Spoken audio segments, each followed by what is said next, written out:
think they've actually done it, but I don't know. All right, I'd like to call to order this meeting of the Hartford Select Board on Tuesday, November 21st, 2023 at 6 p.m. This meeting is a hybrid meeting, which means that some or all of the public body is meeting remotely and some are meeting physically in a previously noticed location where the public may attend to observe, listen, and participate contemporaneously. One member of this public body or other staff is present at the location to ensure the public can participate if desired. Please note that while we strive to provide means for those attending remotely to participate in the public comment period, there may be technical difficulties or reasons that otherwise prevent or interrupt remote public participation. Therefore, it's important to note that the open meeting law only ensures the public's right to participate and comment at a public meeting by attending at the designated physical location as posted in the notice and agenda. The member of the public or the public body has technical difficulties accessing this meeting remotely, please alert us by email to selectboard@hartford-vt.org. In the event of a technical difficulty that cannot be resolved, we may continue the meeting if necessary to a time and place certain. Please note that all votes taken during this meeting that are not unanimous will be done by a roll call vote in accordance with the law. As required by open meeting law, let's start the meeting by taking a roll call attendance of all members participating in the meeting and have those members attending remotely identify themselves to ensure that they can hear and be heard throughout the meeting. Lanny Collins, present. Rocket. Rocket, select board member present. Thank you. Allie. I'm here. Mary. Mary Erdai, present. Dan. Dan Fraser, select board member on Zoom, and I can hear you. Thank you. Kim. Kim Souza, present. And I am also present. All right, the first order of agenda is the Pledge of Allegiance. Would anyone like to lead us tonight? I'd be happy to. Okay. I pledge allegiance to the flag of the United States of America and to the republic for which it stands, one nation, under God, indivisible, with liberty and justice for all. Thank you, Lanny. Thank you for the honor, sir. All right, order of agenda. I don't see any changes. So first item is public comments. We'll start with people in the room and then move to those who are attending the meeting by Zoom. Is there any public comment in the room? No. Okay, no public comment in the room. Anyone on Zoom? Hands up. Okay, well, we will then move to the budget review. We've got Brian here from DPW, and we'll turn it over to you. Good evening, everybody. First, thank you for the opportunity to present this evening. I wanted to just give a little background of how I put this together. I did use the basic format, if you were on the board last year, the same format, but I just, I looked at it, I said there was 49 slides last year. I said that's way too much, but I ended up adding 52 slides. So I wanted to keep it consistent from fund. I noticed just last year there was one fund had one thing, one didn't have another. So I just wanted to do a consistency. I did put some charts in there, which added to some of the additional slides, took some stuff out. But I'll just get into, the one thing I did do was keep the organizational chart. It's kind of hard to read. Did restructure with me coming on from last year in regards to the duties that Jeremy and I've taken on some direct responsibilities for that. And Jeremy's expertise is in highway and water, so I let him take those over. So these are the positions we're looking at. I took out all of the unfunded positions. It was sort of kind of cluttered, I think, from last year. So I took them all out. So this is what we're looking to have funded, and this is what's represented in the budget for that. Okay. So then I wanted to give an overview. I've been using this pie chart series for many, many budgets over the years. I think to me, I'm visual. It just gives you a breakdown of the various, all the 6 funds we're a part of. And it just sort of kind of gives you a breakdown of what it is. When you think of the DPW, we're not just one entity, right? I mean, we are one entity, but we're made up of 6 different funds and 6 different divisions of how we do things. Mm-hmm. So this just gives you of all the monies that come to the DPW where they go to. Wait a minute, Brian, back a second, please. I don't see Queechy wastewater in there. Yeah, it is. It's in the green. It's green. Green, number Okay, 65. Sorry, I was looking for that for water. My apologies. Yep. Sorry about that. No. So then here is a dollar portion of it from what we had for actual, for budgeted, You know, I'm sort of kind of proud to say for most of the funds, they're all in the red. They're negative. We're to be able to decrease it. The one, when you take a look at the highway fund, now, just as a note, the reason why that's the increase in that is the $600,000 for paving, which this year we're using for like reserves and whatnot like that. This year I just put it right in the fund for that. So that's the increase. That's your major increase for that. Here just gives for administration. Now, when people talk about this is all the funds like my salary and staff salary, these are all the different funds. This is how it's sort of kind of broken out. I just give you a lay of, you know, what the different funds are for salary purpose wise. Here's the staffing. And there were more people. Last year we had, you know, additional support staff. I took that out. I think it's more just to see who's, you know, what the percentage is and who's paid out of what different funds. So that's the percentage breakdown for the 3 other positions that are paid out of here. Then we just go to there. You don't have a mechanic currently? I'm sorry, Landon. You don't have a mechanic currently? No, Kieran's last day was Friday. Ah, So he left to go to V-Trans, to be a mechanic at V-Trans. So he didn't like the snowplow. So he doesn't have to snowplow anymore. So once again, within the staffing for the highway division, the one thing I am looking to do is to create a operator, you know, a 2 position. I think if we can, once we can get fully staffed, it would be very beneficial for the road foreman to be able to break crews off and to be able to have somebody that's in charge saying, okay, you're going over here, 2 or 3 guys are doing this. Your other ones are going over here to do this. And then the road foreman can go back and forth. But currently right now, which is 1 operator or 2, it's kind of difficult to do that. And then usually the road foreman ends up being the crew leader, if you want to say. So that's my rationale. And what we're just doing that is just taking one of the highway 1 positions and just bumping it up to a highway 2 for that. So is 7 like the max for the highway 1, but you've got 3, it's the 3 vacancies. there's 4 vacancies right now. 4 vacancies. Right. So we're just taking 1, bumping it up to a highway 2, and then keeping the 3 highway 1s for that. So we're not increasing staff, because it's a reallocation of the positions. So. Okay, thanks. Priorities, you're going to see this pretty much if you have read it. You know, I've sort of kind of kept the same priorities. Training is a key portion of that. Cross training of staff, you know, and that's I put in there, like I said, the operator 2 position to provide supervision on that. And as we're going, it's retention and recruitment of any vacant staff positions is paramount what we have to do. So. This is a slide from last year. There's the famous River Road and the ice. So that's just, once again, gives everybody a little background information on some of the primary duties of the highway. So now I get a little bit down into the highway division, and once again, excuse me, a breakdown where you can see the different subcategories within the highway division. Just gives you a breakdown of what summer maintenance is, winter maintenance, and the various costs associated with that. And then once again, I had a hard time getting it, so this chart looks a little bit different than the others. But once again, here's actuals. It gives you the different presentation of where things are at dollar-wise. And just some general comments, you know, in regards to increase in wages due to the collective bargaining agreement. That's one of the primary drivers, what's needed, but it's primary driver of wage increase and health insurance costs. Then also the increase for paving. And then I did reestablish just $15,000 this year within the tree fund, within the tree budget. So at the very end, you'll miss it if you see it. Yeah. It's been 0 for years, Right. but it's the place for, I think, for us to take trees out. So I put that in there. And it's a starting point. We may need more money in the future, but let's just we have a new tree warden. We've been working well with them. We just want to get the up and going again for that. So, that's for removal? yeah, for removal. And it would be for trimming, whatever like that, within the right of way. Thank you. So.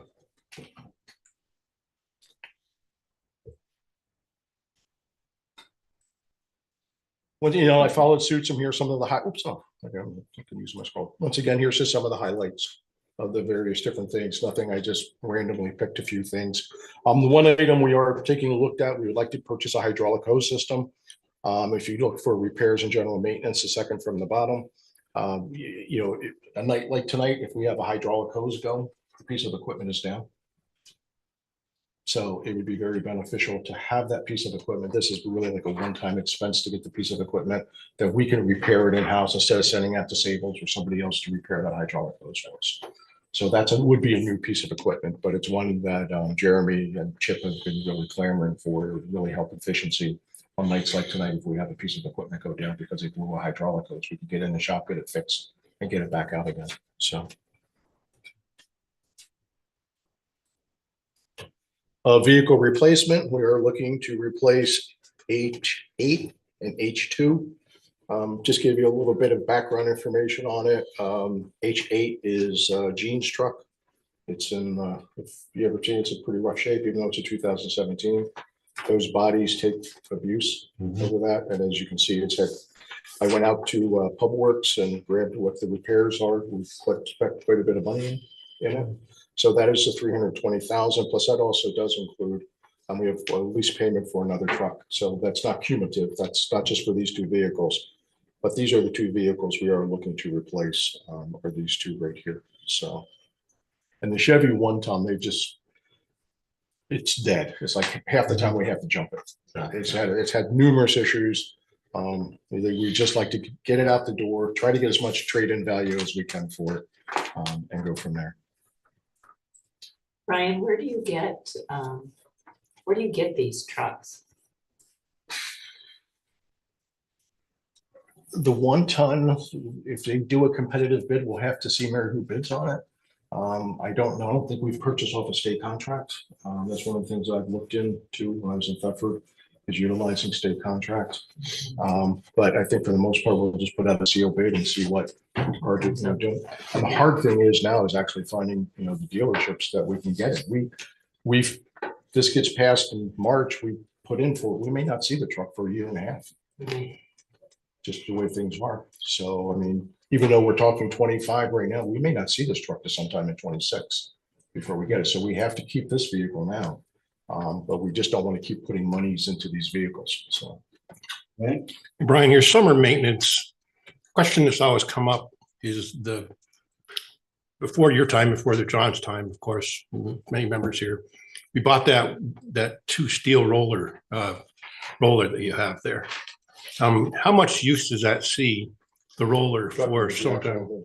The roller. Yeah. How much does that you see for? They took it summertime? out quite a bit this year, Lenny. When we did, like just now, we patched roads and we patched it. They did take it out quite a bit this year.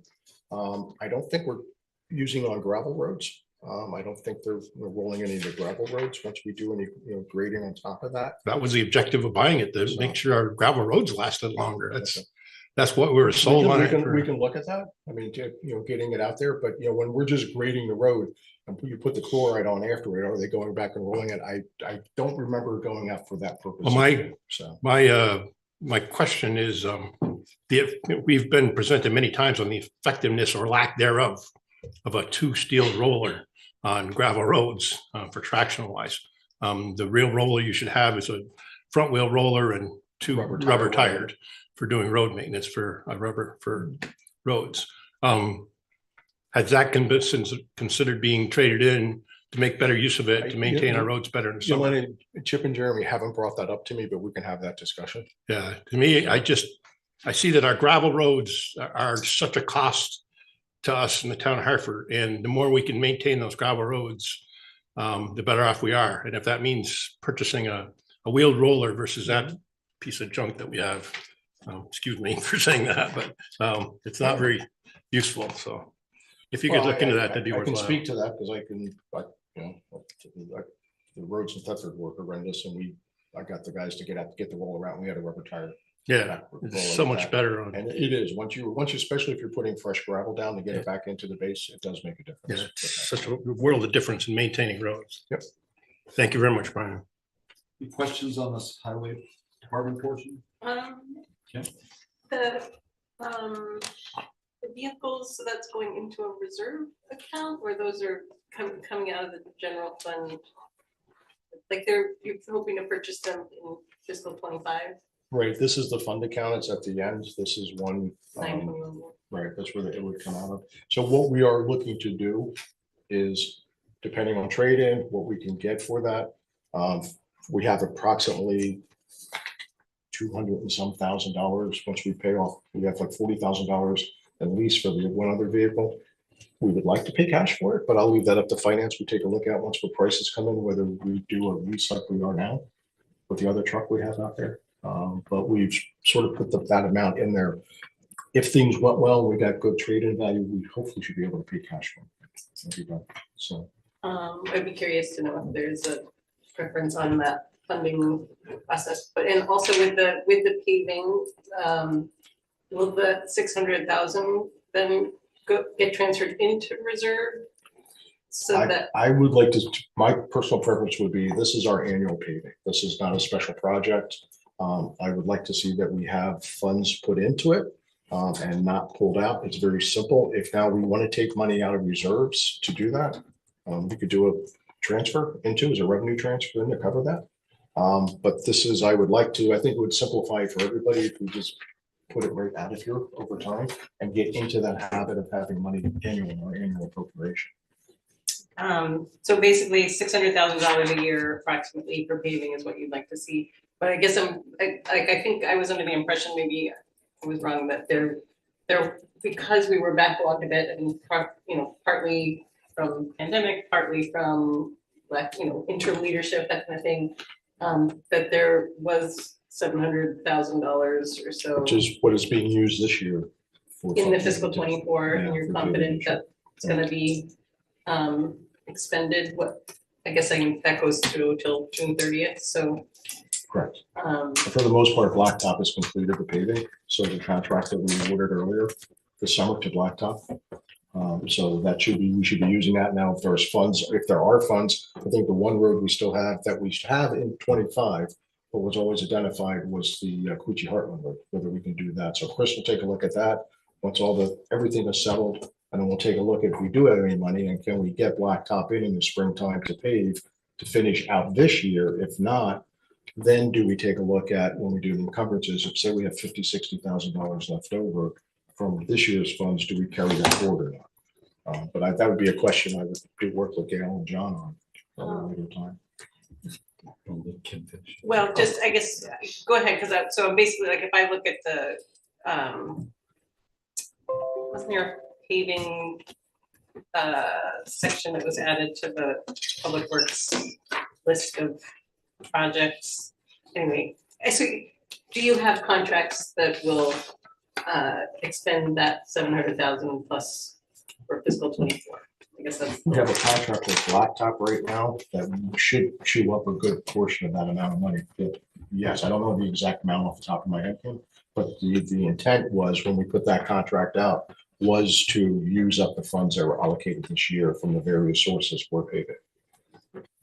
Okay, I guess, so when you do the contract with Blacktop, it's just like a certain amount per yard of paving or Yeah, something? they'll do tons. I mean, we gave them the roads actually do it and they gave us a price for that. Okay, And then this year we just had a somewhat, we had funding from here. It's a little bit confusing. I know for my staff it's been, I think for finance, it's been a little, so I think this would simplify it. If we could bring in, say, money's coming out of a reserve fund, a highway reserve fund, you just use it as a transfer in each year. It would be $100,000, $200,000, whatever it might be. But that's something to take a look at when we start working a little bit more on the capital plan, looking at the road. This is just saying, I would just like to expense the money out of the fund. I think it's easier and simpler as time goes on to do it that way. okay. So. Mary? Yeah, Brian, is there anything in the budget and specifically in paving that is coming from ARPA funds? No, nothing I'm aware of, no. Okay. That as a revenue wise, nothing I'm aware of. Okay, So. just want to make sure. It's just one question. How do we sit right now as far as our roads? Are they all prepared for winter at this point? Are we ever prepared for? Well, all the major work being Yeah, done to get yep, they're paved and striped and, Okay, so we're still. Jericho's all done. The guardrail company is literally just coming in now, so we are just getting them in now to do work. So that's a part one contract. That's what you want to think of, a complete paving truck, project, getting the guardrails. What about River Road out in Tassville, across from Tassville? Is that That been opened up is yet, or? That is discussion, I think it's up until you can get to Otis, it's fine. Then after there, that tree is still down. Tree's still down. Isn't that our tree? It could be, it's right like the timeline, it could be, you know. I did have a conversation with the Pomfret Highway Superintendent, and they're perfectly fine with leaving it the way that it is, and I think that's a discussion for whether, we consider taking that from a class 3 to a class 4 road at some point. We talked about that on Friday. So, and if I go back to that one, where let's see. It's a pretty well-traveled road. Yes and no. That is what they deal with. Okay. But that's before the road that comes down off of. Yeah, I know. We're going to keep it open. We have to keep it open from Main Street to the bridge to Otis Hill. Definitely, yeah, you know. But beyond So Otis Hill. And that road's, we were on it on Friday. That road's in good condition. It's just once you get past Otis, where it's still that tree is. So I know Hartford, they would be perfectly fine with discussing with us a different, whether making it to a class 4. When we, Chris and I back in August, we had an individual from Rivers and Stream out to take a look at it and see what we could do to keep that section of road from flooding. And the concept even came up, why is it not a trail? Why is this a road at all? Why is this not a trail? What's the benefit of it? So I think that's a further discussion to have, Maybe an inordinate amount of resources going to maintaining it is the thought. Does everybody know the section that's being discussed? I mean, I kind of know that. You know where Otis Hill Road is out in way far into Hartford? Yeah, I know where it goes and goes to the bridge over to Tassville. No, that you keep going on River Road, and you get to Otis Hill Road, which is basically the end of Hartford. You go up, and that's Otis Hill Road that comes up on the hillside. But right there, just after that, is where the tree's down. And I believe that's still on the town of Hartford property. So could be. I mean, you take a look at the map and it's like, yeah, it's at the line there, but it's, somebody's even actually, I was commenting today, it looks like somebody's pushed it a little bit because you can see tire tracks. So whatever vehicles are going through there, they're going through there. So okay. I would like to do a little bit. The resources we put in to maintain that as a class 3 gravel road is a lot. We're spending a lot of time out there. And we're putting a lot of carbon in the air to maintain that for the short section of it. Really the benefit of it. We maintain it as a class 4. In the winter time, you just shut it down. So we don't have any traffic counts whatsoever to justify or not justify that. Yeah. So it seems like we would have it just traffic counts. Besides, shortly after the storm, having one individual contact me who was on a bicycle complaining that it was there, I haven't received any phone calls from anybody regarding why is that road not opened up. Okay. So, any questions on the budget portion of this? Just the highway, just the highway. Okay.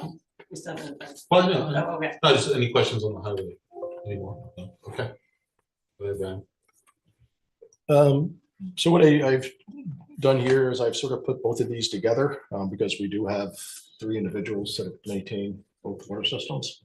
It's not like wastewater where you do have 2 different staffing. So this was a recent photo. We had some elementary kids in. So once again, this is just going through. We have one operator. We do have one operator 2 now, Mike Martin. And we have 1 vacancy. We have 2 operator 1s with 1 being a vacancy here. One little thing different here is that we are going to be taking a look at talking to John, we do need to get an asset management plans for these major resources. There is funding available for them, so that would be one of the priorities we would take a look at in 2025 for those. And I've talked to staff about that, and it'd be quite the endeavor. But if we can get some grant funding to help us with that, it will be well worth it at the end of the day. So. The same information from last year. It just gives everybody a little overview of what the facility does, what they do there. Once again, just the 3 different subdivisions within this one. Obviously, you can see that the distribution system is the biggest with the well administration and the well. Then once again, you can see the different cost analysis.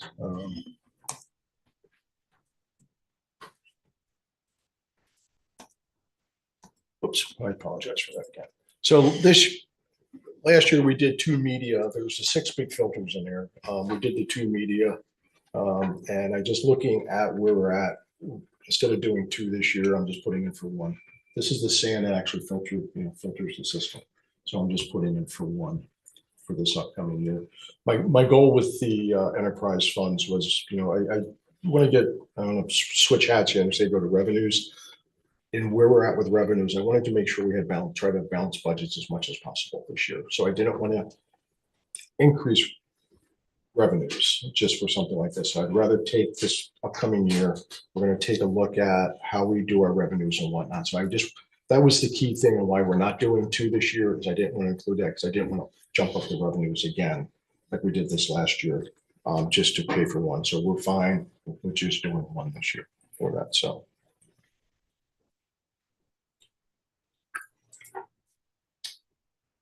And then we get into the Queechee system.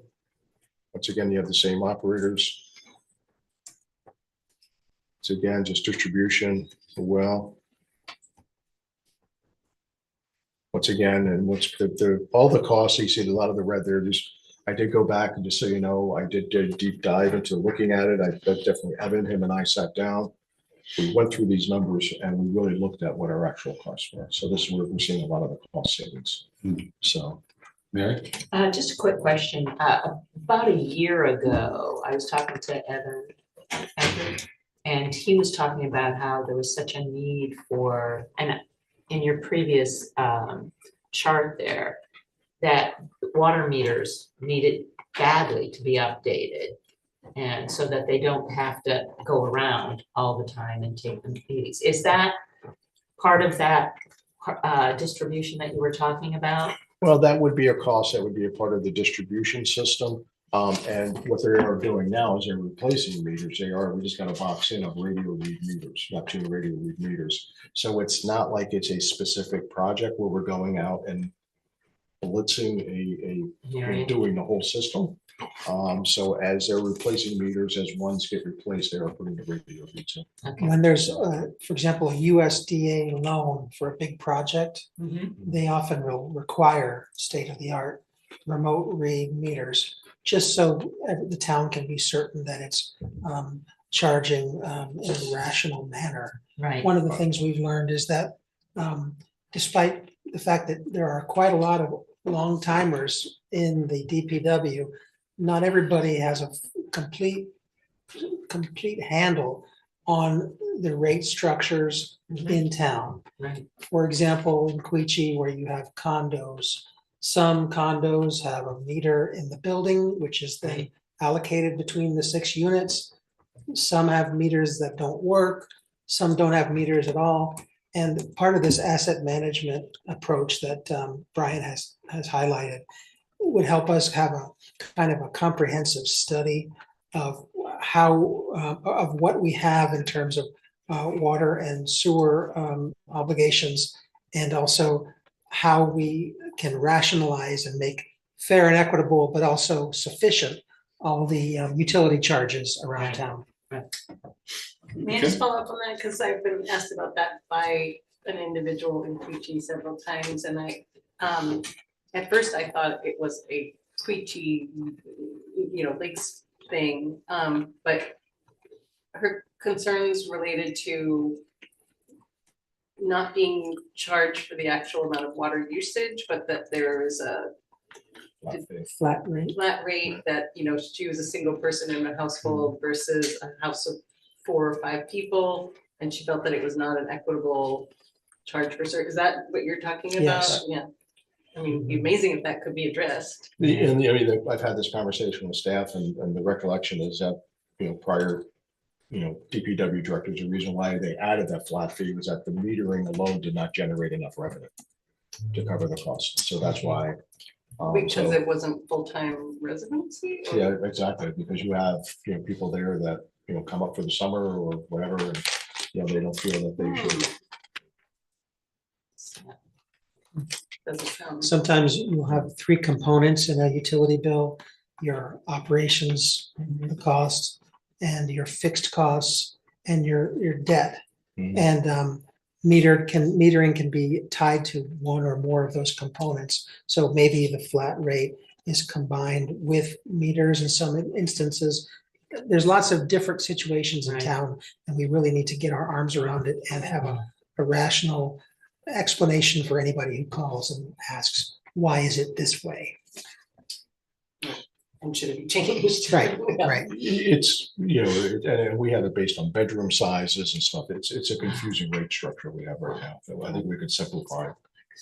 But it's gonna take a little work to get it done. So, just one last thing I do want to point out here, because I did have a conversation today with individual from V-Trans in regards to the water main that's being supported with the Queechee Gorge project, 165,000. I did try my best to get the contractor to lower that price. Because we did, you know, we're supporting them with giving them site storage and stuff at the wastewater treatment plant. But they said they couldn't do that. And then Evan and I took a tour last week, actually walked underneath the bridge, and the scaffolding and what's there and the protective sleeve that's there. It's just as the protective sleeve that the 8-inch ductile pipe in is not in good condition. It's metal, it's rusting. And the contractor's even worried, they're not quite sure how they're going to be able to support it when they do this work, not this upcoming summer, but the summer of 25. So we have time still to do it, but I'm going to probably now would be the opportune time if we're going to look to replace that metal sleeve. It's insulated, now would be the time to do it. And so I had a conversation with Brian Horball from V-Trans today, and we're going to work with that on to see about getting that replaced, because now would be the time to do it. All the scaffolding's there, the deck's there, you know, so. So, but it's not in the budget, like we're gonna have to come up with Correct, it. yeah, well, and then that's where once that, to me, this would be more so, I think, a capital item that we would take a look at. And whether we go from reserves or whatnot, we have time for this to pay this fee. So well, I think we'll work on that. That's why I don't like to, you know, we were talking $55,000. So you have $55,000 for 3 years that you're increasing revenues by. I mean, you have to increase your revenues by to cover this cost. If we have the money in capital and reserves to do it, as a capital expense, I would rather look at it that way and just not have it in the annual. And you think you have it in reserves? I would have to we don't have 165, so we'll have to, I have to get with Gail on some of this stuff, and John and I take a look at that, so. And we do have some remaining ARPA. Yeah. Okay. Will an 8-inch water main be appropriate? When I think of climate change, I hear engineers say our mains have to be larger to take the huge amounts of water That would be storm there. That's the Okay. storm. Stormwater, That's on the Okay. highway side, that would be the storm. And- Potable Okay. water. yeah, separate culverts, system. right. Okay, And anywhere we do that, yes, we're upgrading. If we have a 15-inch line, any of our cross culverts now are 18 inches. okay. And even if there's a driveway culvert, that we're upgrading them to 15 inches. Right. If so do it, so. Thank you.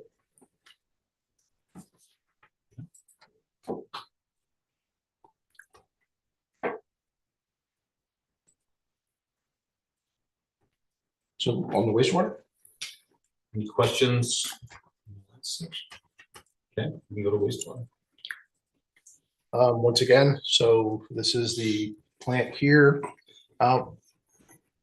There was a chief operator, Steve Brock, I believe he retired in December of last year. When I came on, I wanted to see whether an operator, if the position is funded, it's in the budget for this year. I wanted to see what it would be. Do we really need that position? And I can tell you now that after being here for 6 months, I would like to get that and work with John in getting that position filled. There's just it takes up a lot of my time between the two plants for procurement and whatnot. We have very good operators there, but I really do need a chief operator to oversee that. So I did maintain that position in there. And then it just gives a breakdown. So that would be the chief operator says shared with Queechee wastewater. And once again, it's really, we have senior staff there and we have 2 individuals. And I asked today, making sure that they're working so they can get their certifications. Wastewater is different than water. Wastewater, you have to build yourself up step by step. Where with water, you just take one test and you get your operator 3 license and you're done. Like Mike Martin, that's all he did. So wastewater will take, and then there's time criteria, so it takes a little bit of time. So we potentially, as individuals, probably in the next several years, start to look to retirement. I want to make sure we have staff that's available to do that. So training is going to be a key component, and making sure we have the educational resources and we're providing them to be able to get that done. So. But like you say, once again, just some information in regards. As you can see here, the treatment plant itself is the biggest expenditure out of what we have. It's all electricity. So, and then once again, we're still able to, taking a true look at cost and where we're at, we're able to bring costs down. And just some highlighted here, some items here. They're actually doing it now. Part of the 145,000 is, we have a Trojan Technologies are out of Canada. They provide our UV system. That's that last step in the processing. So the system is original to when the plant was upgraded. And so the components there are starting to wear out. Instead of replacing the whole system for the tune of about $150,000, we're working with them now to just replace the slider, the lights and whatnot. So we're doing half of it this year. It's actually the work's being done now, today, tomorrow. And then the other 20,000 will be to replace the other half. So once we get done that, we have a system that'll last probably another 7 to 10 years before we have to start thinking about replacing it. So. Okay. We get into the Queechee. We have currently right now, when Jeff Ward retired, we have a part-time chief operator. Tom Coates came back, working out well. And we have the 2 plant operators there. So, like I said, we get the chief operator there. I'm very satisfied with the staffing that we have at the Queechee plant right now.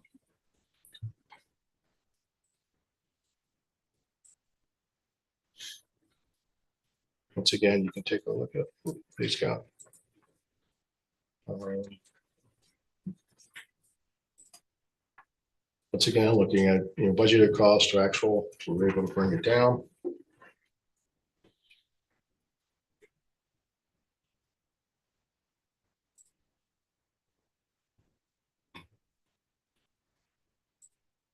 And that's wastewater. So One thing I'll add is that in the past, some select board members have asked, hey, we'd like to do some tours. But does that implicate the open meeting law and the quorum? And the answer is no. As long as you're not discussing taking action on a certain item, it'd be wonderful for us to schedule tours of not just water and sewer, but any other facilities you'd like to. So bear that in mind. We've done it individually, Yeah. several of us. Okay. Yeah. Yeah, sounds like it. And that's, Questions on this? Lynn? Yeah, I probably missed it. It's my fault. The capacities and the current flows of each wastewater plant. What are we currently flowing through our White River plant, and what is our capacity there? capacity is like 1.4 million a day, Lenny. And I would say I'm just ballparking here, probably on a daily basis, 700,000 to 800,000. I don't think even during the July event, there wasn't really too much of a concern about it bypassing. Not like the Queechee plant. The Queechee plant is different. The Queechee plant has a lot of infiltration just due to the lines and whatnot. Right. So that's a part of a bigger, on the distribution side of capital planning, asset management, to start taking a look at that. The one plant, we actually during the July event, we had to shut down the Whitman Brook pump station, because if we didn't shut that down, it probably would have overflowed at the plant once we lost that the one pump. The reason I asked that question is we have a substantial amount of development happening in the town of Hartford right now. We're looking at Hickory Ridge, getting that thing pretty soon. It's going to add a considerable amount of effluent traveling through our wastewater plant. Has there been any determination as far as how much these projects, is there any, when these projects are passed? Chris does the allocation for every one of these. Okay. So believe me, even the smallest ones, between planning and development, and anytime something comes forth, I can tell you, Chris does a wonderful job. I'm just concerned about at what we have to point, issue the allocation, whether it's there or not. So I'm just concerned about at what point we're going to have to look at increasing the flow availability through our wastewater plant with all the construction that we're having, because we want, it's a double-edged sword. We want the development. We want that, especially housing. We want that, but that's also going to impact on our wastewater and our water plants. And we need to focus on putting things into reserve so we can build those up and take advantage of that reserve accounts when the time comes to put those in action. So, thank you. Gail? So Brian, I think this is a good opportunity. I didn't hear you talk about the truck that's needed for water. It I'm wasn't sorry your, about that. the truck that's needed for water. You didn't Oh, mention I that. did, yes. I And then the apologize other for part of it was, last year, well, this fiscal year that we're in now, we started making deposits into reserves for the engineering, future engineering. So I think now would be a great time for you to talk about that to. say how Yeah, it's so working or it's you're not right, for the working. water, there is a 1-ton truck to be replaced. I apologize for that. So we have 36,000 allocated for out of each of the water funds to do that. And then if you take a look at the reserves, last year you put in 75,000. Like I said, I wanted to go back and you'll see different amounts for the reserve for engineering. My rationale for that is I just didn't want to increase revenues to a point of having to accommodate that $75,000. I think until we get a very good, better understanding of our water rates. I know with the bills that have just gone out, there was a fairly double-digit increase for some residents in regards to that. I would just like to get a handle on that before we just say, let's maintain that $75,000 rate for now, okay? So I'm just trying to level things out before we proceed farther in what's going on, so. And one other thing I forgot to mention too is that in the retirement fund, for the highway fund, in summer maintenance for retirement, you can see $49,000 in change. That was a clerical error. It should be 29,000. So we'll add it to the list. It's in the right direction, but it was just hitting a 4 instead of a 2, and it got past Kim and I both. So one of the questions that comes up from a lot of people out there that are on their wastewater and water system is that water and wastewater are supposed to be enterprise funds, meaning that they pay for themselves. But yet we continually put money into them from tax dollars as well.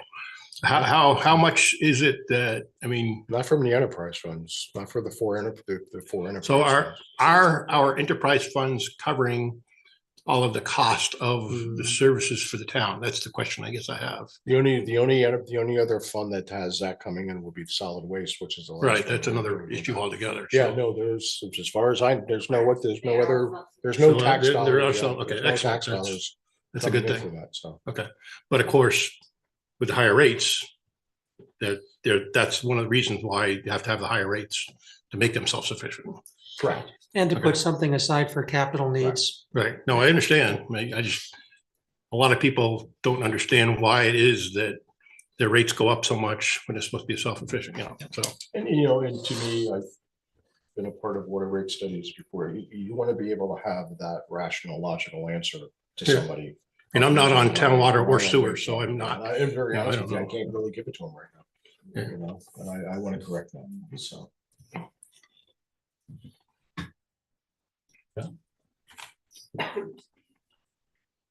Last, and we kept this for last, is the solid waste fund. Just to give the select board a quick update, we did get in a draft of one portion of the assessment from Sanborn Head. Chris is still going through it, so the goal is to have it to you as quickly as possible. They do owe us the other portion of it, but they're waiting to get the comments back from Chris. Chris has been working on that diligently, so should be, I would hope to think before the holidays. Within the next few meetings in December, we'll get that presentation out to you for that. But with that though, is we do have a facility that we need to run. And it is a stand-up facility. What is the start of that as far as the line items? 10, what is it, Gail, for solid? For solid waste. Yes, Fund 30, 10-30. correct. And all of you should have received I got, the email that I sent today. I got it. All the same numbers, but it's reformatted to have the total. Okay, thank you very much. I thought I was on the right page, but I want to make sure. Does that one have the, that 42 versus Yeah, 20? it will in there. We haven't made that adjustment. Okay, so that's still a little. Correct, and that is for Fund 10, not the enterprise fund. Correct. Brian sent that after I sent the revision. Correct. Oh, that's. So we're gonna start a new one because obviously I worked through this, it's a document, so. Yeah. Would you, yeah, we caught it late Thursday and I was just like, okay, I'll just explain it to you guys. So, so I just wanted to put some, I say this from being up in Thetford and being there in our transfer station up there. I just wanted to just put out some information here in regards to, you know, what the facility actually serves. And the other towns surrounding us that do have a reliance on the transfer station. Okay. And I went out, now we do have to do quarterly reports. So what got me thinking is I just did the one for the period ending September 30th. So I went back, got the other 3 quarters of data to represent what we actually collected. And I thought it would just be, you know, sort of kind of interesting just to see how much we actually do there with the staffing that we do there for residents. And I was there today and it was nonstop vehicles down there today. So I just wanted to give you a little bit of, you know, we did hold 2 events, 2 very successful hazardous waste events in July and one in September. So out of the, say, 409 total vehicles that participated, 117 were from residents from the town of Hartford. So.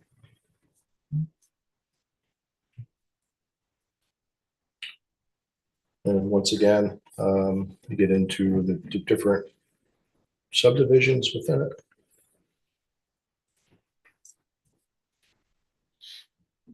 And you'll see the big number, you know, for the administration is that last year there was a lot of funding still for administration. There was a lot of vacant positions. So that was a big decrease.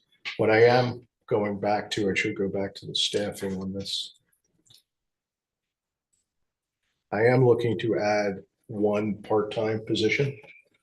Because currently right now, you know, we have an individual out that's just been out for, going to be out for a couple of weeks. So we have 1 full-time individual down there. And then like today, Kim had to go down at lunchtime so that person could have lunch.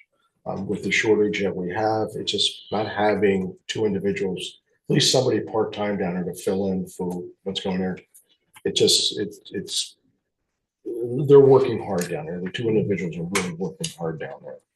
And they're dedicated, they're working every Saturday, you know. So I just think it would be nice to have 1 part-time position to help alleviate some of that. Plus also, it then takes off from the water and highway department.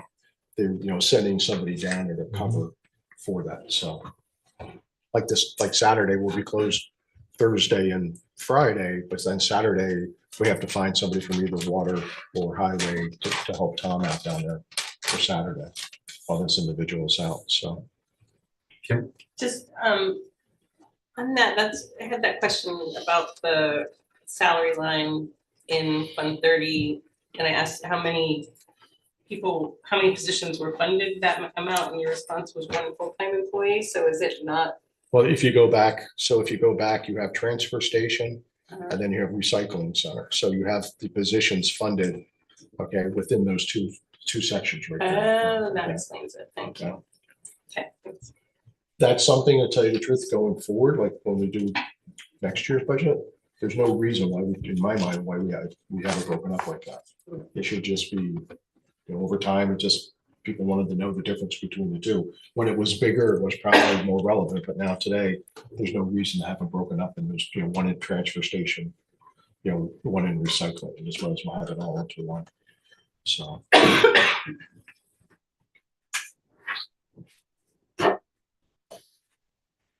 It does have for TV, just to give you an update, we're at, as you know, we've been mandated by the state to remove the CD that's buried in the ground there. Chris has been diligently trying to find a contractor to remove that, and it's been stop and go. So we do have funding. There's quite a bit of money right now that's been allocated over the years. We're still actively pursuing it. I didn't want to increase too much more for 25.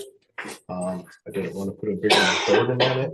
So I just did put 100,000 in there, and Chris just recommended where we're potentially going to be at if we can find somebody what we need in the next couple of years.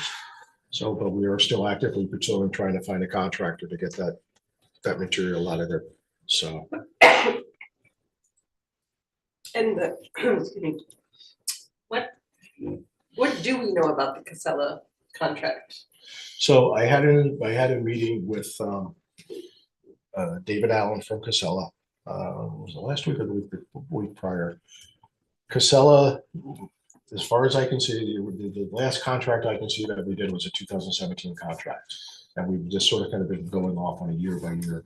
They informed me, they said that, Dave, that they're doing, if any of you have Casella, how they pick up your rubbish now. They have the automated arm, picks it up, dumps it into the big thing in the front, and dumps it in the back.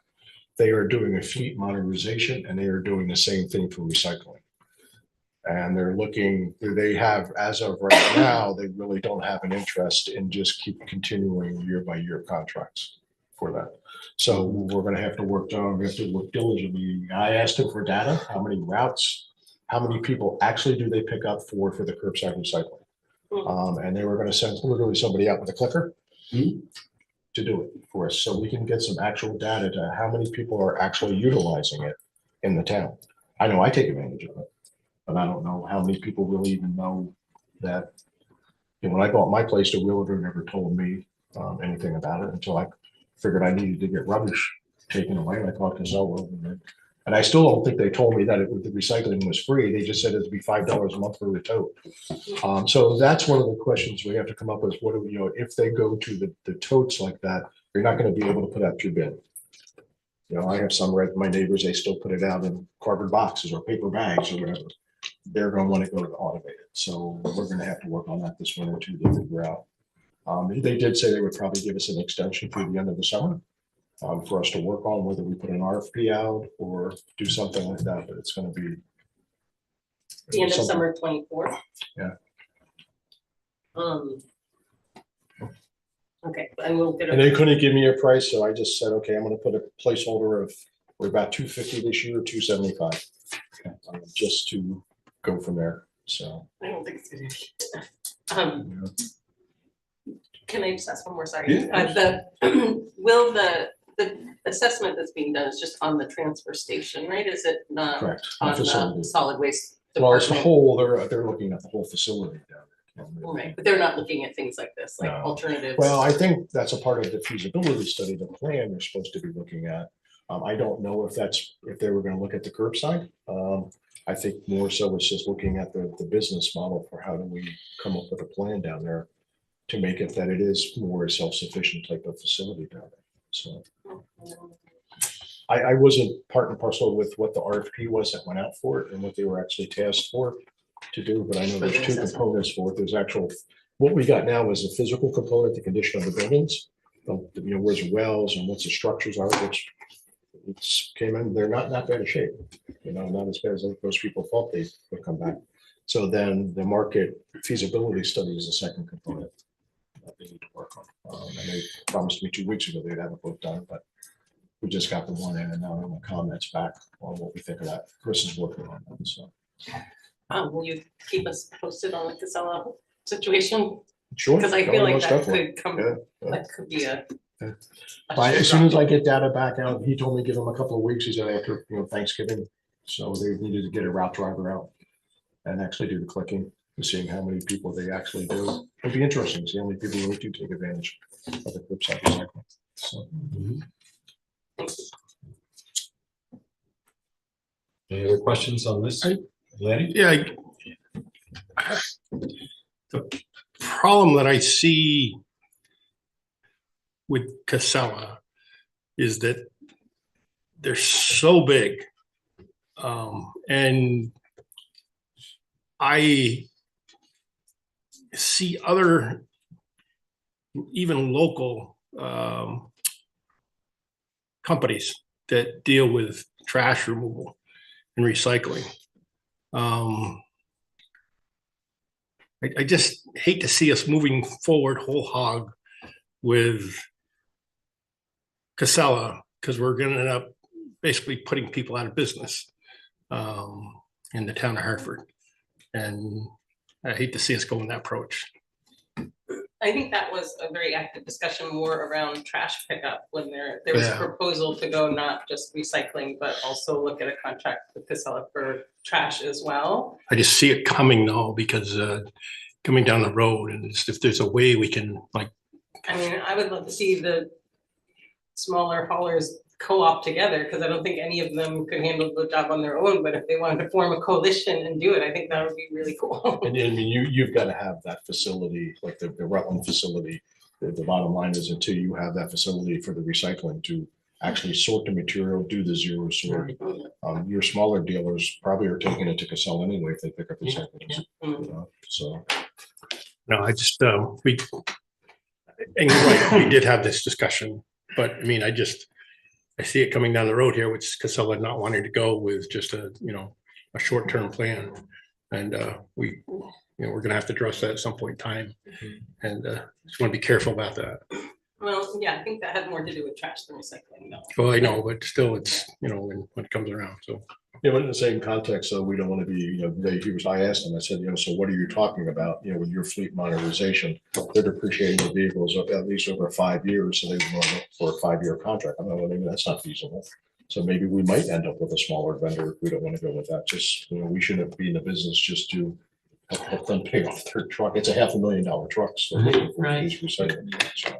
So it's just like, we've got to take a look at that too, that they're not going to just be stuck for a 5-year contract because that's what they need. I saw one of their competitors with a bin that utilizes that system to pick up the bins that is local too. So I just, I'm usually, when I'm driving out my driveway, the guys picking up my rubbish, it's amazing how fast they can dump that for the rubbish, how fast it goes. right, yeah. But But like I say, 10 seconds, it's amazing.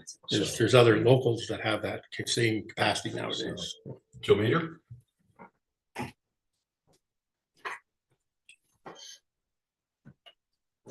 Is there any dollars in the near future going to be dedicated for capital improvements of the transfer station?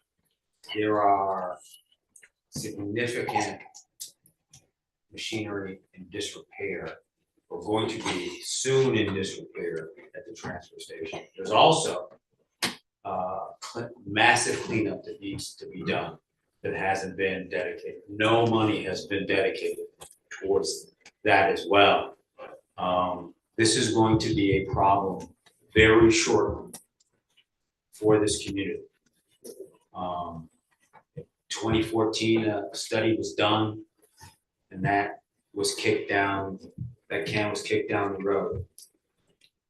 This is going to be a massive problem for this community, and massive dollars is going to have to be dedicated to this this project. And I would implore you to take a very hard look at this. And I know it's not sexy. Trash generally isn't, but this is going to cost the town massive money if we continue to let it fester. There is disrepair at the transfer station that needs to, and I know some of you have gone down there and taken a tour of it, and I would implore you to do that again. But capital money has to be dedicated towards that, whether it's grants or dedicated money in the future. But a plan, at the very least, has to be dedicated towards fixing this transfer station. Thank you. Can I respond to that? Thank you, Mr. Major. I think a lot of us, I know Kim and myself in particular, are really waiting for that evaluation from the Sanborn head to determine, what our feasibility of operating that transfer station is, whether we're able to even financially keep that going or not. But you're right. Either way, it's going to cost us an exorbitant amount of money to shut it down. So there's a lot of that. But I think that the telltale sign will be this report from Sanborn head. But this time around, the select board has to act on that. We cannot continue to just blow this off and think that it's going to go away. I mean, it's to the point now that it's kicking the can, we're at the end of the road for the can, and the can's up against the wall. So we cannot just ignore this time around. Well, I mean, I think, this year's budget, you allocated quite a bit, $250,000 to the C&D removal. I mean, you're always gonna have costs associated with the landfill, that's a given. Yeah. So I think you take a look at separating the two between the transfer station, the operational function there, and then the landfill. Because you're always gonna have the landfill. This is really what you're looking at is that transfer station and what we do there, and what's the model, if, is it a fast trash or what type of model you're looking at? But the landfill's not even used though. I mean, the landfill's not We used. still, we and got testing. Yeah, and that's- The state is not, Right. gets monitored. That's the problem. So, Yeah, we're looking at that. So I think Joe Andrew's got a good point, getting the feasibility study, but we need to have it before the December 19th meeting at the latest, Okay. because that's when you're going to be finalizing your draft for your budget. So if there are any funds that are needed that need to come out of the general fund that need to supplement Fund 30, Okay. then December you need to 19th. know then in order to be able to do it. And then just a point of clarification that gets very confusing for people. The landfill that's closed, the land that we have a reserve account for that. We were mandated to have. Yeah, I remember and it's that. In the audit, so the expenses that are associated with the closure of that's in the ground, the funds are already set aside for that. We were required, I think it's 25 years, and we funded that many years ago. Does that include the C&D though? No, it does not. Yeah, That's that's, yeah. So that's what I just wanted to make sure that people understood that those are two separate things. Thanks, Gail. Would that? Well, okay, well, I'll wait to see the assessment and. Are we gonna be able to, do you think that timeline's gonna be feasible? I'll call them tomorrow and let's say it has to be feasible. Yeah, I mean- Which did they deliver, the preliminary and then. Yeah, somebody- definitely. They, I think they shot themselves in the foot promising they would have it to us by the end of August, and they've just been kicking that, and Chris and I have been on and we get it. They said they promised both components 2 weeks ago, and then they just sent the one component now saying they want the feedback. So we're gonna have to let them know you need to have this. Like Joe said, this is not sexy, but this is like almost like the number one issue that's facing Hartford for costs. Okay, Brian, the revenues, I think is the next. Yeah, and then I just wanted to do, I didn't really get in too much detail on revenue, just a quick overview of the funds here. And then what I put in here in my comments, what is not shown in here though, is for the highway division. I did try to monkey around with it a little bit, but I didn't want to not put accurate data out there exactly how much would be from tax purposes for the highway, for Fund 10. Mhm. So this is where basically when you just take a look at the highway and, what's proposed, that's just for revenue. That's for our grants that we get, the State aid. state aid. And then a couple of miscellaneous for whatever permitted overweight permits and stuff like that. And then just the various revenues for, like I said, I tried to keep the revenues as low as possible. Try to make up for the cost. I didn't want to go double, triple digits on revenue increases this last year. For the next year. So, Brian, Lenny? do you have a year-to-date on what our actual revenue is from for so Fund 30? far this year, no, I don't. I didn't get that on there. So I didn't have I didn't put the 23s in here. The actuals for 23s. I just wanted to keep this. I was looking at the data. I'm trying to remember why I didn't want to do it, but I just had some questions. I didn't want to not have complete data and getting that in there. So I think if you take a look at your revenues with each one, what's been provided by Gail, you can actually see the revenues where they're at. And we're getting a first quarter financial report in a few minutes. Well, if you were to do the 23s, but the audit report, that if you were to look at your things, I just didn't put it in here. I'm trying to remember now. There was a reason why I was like, I don't want to do that because the data may not be truly reflective of what I had, the data information I had when I was putting it together at this time. So.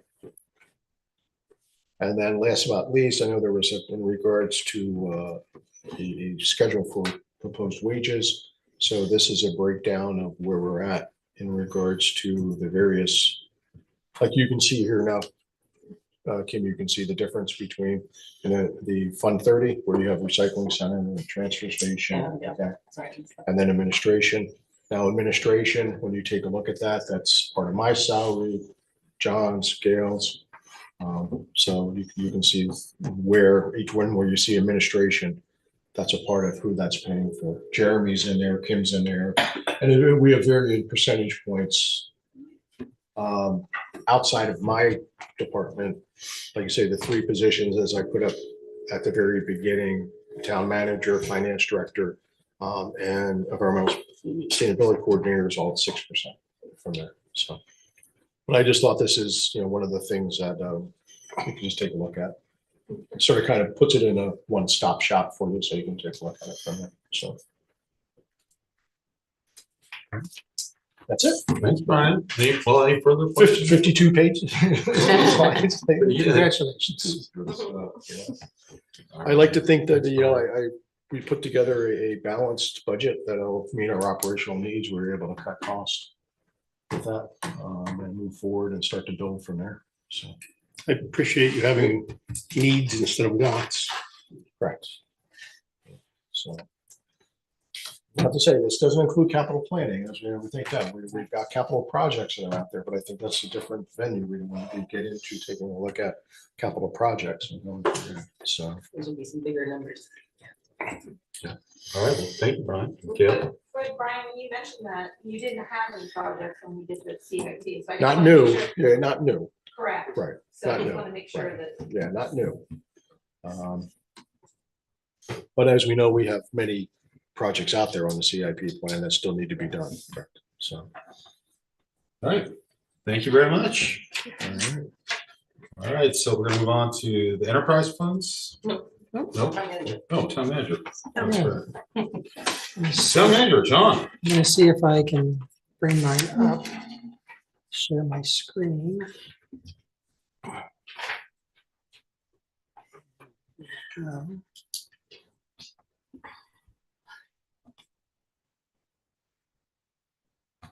And I think we're there. Yes, hello, members of the select board. This is my first rodeo here in Hartford, and what I've done is taken a look at what previous town managers have presented and coordinated that into basically two presentations. One with a collection of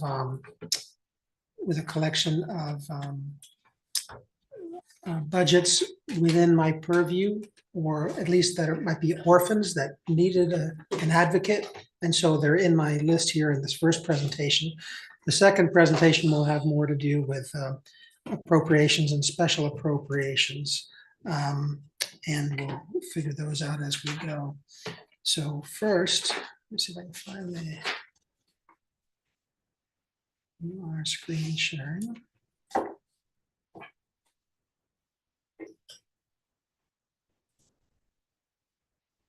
There we go. So in terms of an overview of that first presentation, which I've got 7 or 8 items here. First being the select board budget history and proposal. Next being boards and commissions, administrative manager, that's the town manager's office, legal, municipal offices, tax collection, energy, and county judicial services, along with debt. And we'll take those one by one. First, of course, is the select board budget. I presented the board members with a blank sheet of paper the other day, and I would certainly welcome any input that the select board has as to whether they want to seek any sort of changes in their compensation, which is composed largely of attendance at these meetings and other meetings throughout the year at other venues. Other operating expenditures under this line item is advertising, contract services, materials, and supplies. Moving beyond that, we've got boards and commissions. We've got a series of them that have appeared in the budgets of the past. Mark Hoyt has suggested that we put $5,000 in to the Sister City Committee, pending further investigation as to maybe what sort of balances there might be on hand and what the needs might be. Yeah, that was intended as a placeholder. They're sending some vocational students to Sino, France. They may have money remaining in their budget. I think we gave them something like 5 or 6,000 a couple of years ago. So they may have money, but they didn't want to miss the deadline, basically. So that one, I still, they'll have to get back to me with some more specifics on what they think that they need. Okay, it's not clear, I'm sorry. Oh, I just had a quick, because I know typically that those monies are allotted for the committee members' trip to Sonoma. Yeah, this one's different. This one is. This one is for Okay. students. Okay. Well, that one was supposed to be for students too. Right. So question, Sister Cities, does the school put any money towards this? I'll for ask sending? them. I think they may. I mean, we're talking about students here. Yeah, we're talking about students, yeah. So I've always, I mean, I thought if we were sending, I thought this was to be sending actual people over too, not adults. Well, I mean, I'm sorry. This is not coming out correctly. Adults, okay? And I'm bothered by the fact that the town is picking up students' exchanges. I mean, when I was on the sister committee, Members themselves. well, I was in sister city committee as a liaison. I thought it was for the members themselves. And now we're talking about students, and I'm just a little bothered by town funds paying for students to go over across. Do you want to reach out to the school board and ask? Well, thanks to the liaison, I would have Mike run out to the school board and find out whether the school's putting any money towards that. You're the liaison. Yeah. Okay. Not that big a deal, yes. So anyway, we Thanks. put it in as a placeholder, and so there'll be further discussion, I'm sure, throughout the Yeah. budget And process. Rocket has his hand up. Okay, Rocket? I just want to echo, voice the other direction from what Lanny said. I think, students are citizens of our town. And if we can provide through town funds and this committee an opportunity for younger citizens to have an international experience, to me, it makes more sense than providing that opportunity for adults who presumably might have that opportunity, other means to afford that opportunity. Thank you, Rocket. The whole objective when Sister Cities was presented to us was to have a communication for potential, I guess they thought about being able to present to increase cross-border cultural exchange, right? And with articles for sale and things like that. And my question is, what do we get from that by sending students over across? I mean, wait a minute, hear me out. We're talking about having adults go across that can present the things that are available in Hartford for these people. We're better than having a student over across who's, I'm sorry, I'm going to say it, sort of using it like a vacation to France. I mean, I'll be brief because I think we probably need to, yeah. And I know the Sister Cities Committee, they've done a presentation before, so maybe they could, come back and answer questions. But, from an educational standpoint, I mean, to Rocket's point, students can participate in cultural exchange, and often there are exchange programs internationally that, anyway, I see a big benefit to it. Again, I was a liaison to this group, and I really thought that when I was liaison, they were doing good stuff. But now I think it's sort of like, maybe it's drifting a little bit. We might just look at bringing them back to what the objective of Sister Cities was supposed to be about. Okay, let's move on. Very well. Jeff. Sorry. Jeff, I have a concern because my stipend is missing from the budget. okay, well, What, it's gone down from 17.5 to 15. proposed. That's yeah. It is without stipend. We'll get to the discussion. It's not necessarily the stipend. There's Sorry, whoever's speaking, we cannot hear you online. Jeff Arnold, our tree warden, was seeing the tree warden budget having been proposed for a reduction, and we haven't really gotten to that point in the budget discussion yet, but he's worried that that might reflect the disappearance of his stipend. That's certainly not my intention. There's other expenses in the budget beyond the stipend. And typically what I will do is when I look at these line items, I look at the history. And if, for example, allocated funding hasn't been used to the full extent in the past, we might change the budgeted amount for the future because we're not using it fully. So Let's see if we can let John get through these I items. have an explanation for why you didn't get used last year. Oh, very well. Yeah. And that'll be a good, Encumbered, right? that'll be a good time when we get to that line item to raise that. I do have one more question about the slide, though. Yes. The housing and homelessness, what is the $1,000 going to be used for? I know that it has been funded in the past, and so I put it in this year, not really knowing the history of that. You folks would know it better than I would. I can speak to that just because Lori, as our staff liaison for the Housing and Homelessness Committee, has put that forward. Because other committees do receive some funding support. So there are some programs that are that Lori has in the works of planning development that she could see the committee having a role and being part of administering, as well as different outreach programs. For instance, I know she's going to come back to the board next meeting and talk about or revisit the accessory dwelling unit pilot program, which may have some outreach costs associated to it. So she wanted to start to advocate for that committee so it could start using funds for some of its work. Yeah, I just really question the town being in the position of putting money towards housing and homelessness. I mean, it's something that we are definitely encouraging those around us and doing what we can for places like Twin Pines and such. But I think personally, we're in the wrong path to be doing housing and homelessness. Well, it's for the committee, I understand that, but and we fund other committees. I understand that. I just don't believe this is a good use of $1,000. Gail, but then I'd like us, John, to be able to go through everything. This is not when we decide what's in or what the. No, but this We is the can time for have that discussion. Argument. This is the Okay. time for discussion on these items. Not really. There's a time when we discuss and we say yay or nay. I'd like to be able to allow John to get through this. Gail? Right, absolutely. So John put in the numbers, as he said, if there was something in there before. I did mention to him that normally when committees or boards request funding, that they are to come in front of the select board and express why they want it. That way you as a board can make a decision whether or not you would like to fund it at all or change the funding that goes along with it. So I believe that John's going to have, be reaching out to these boards to see if they do want to make a request.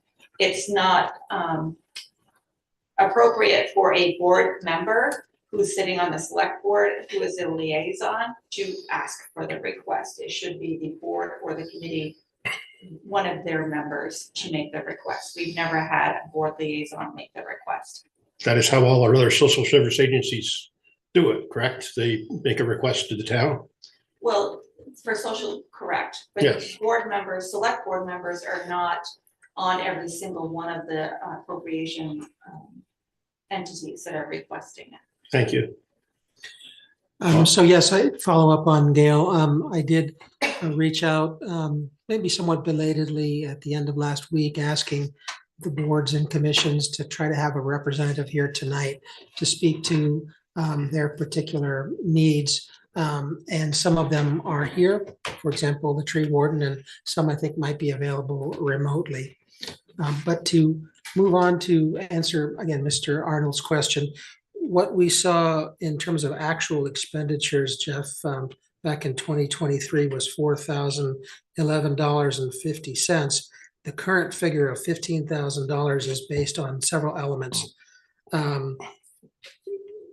Tree maintenance and pruning, $10,000, a stipend of $2,500, and community education training, another $2,500. That's what makes up that $15,000 figure. I addressed it. Yes, please.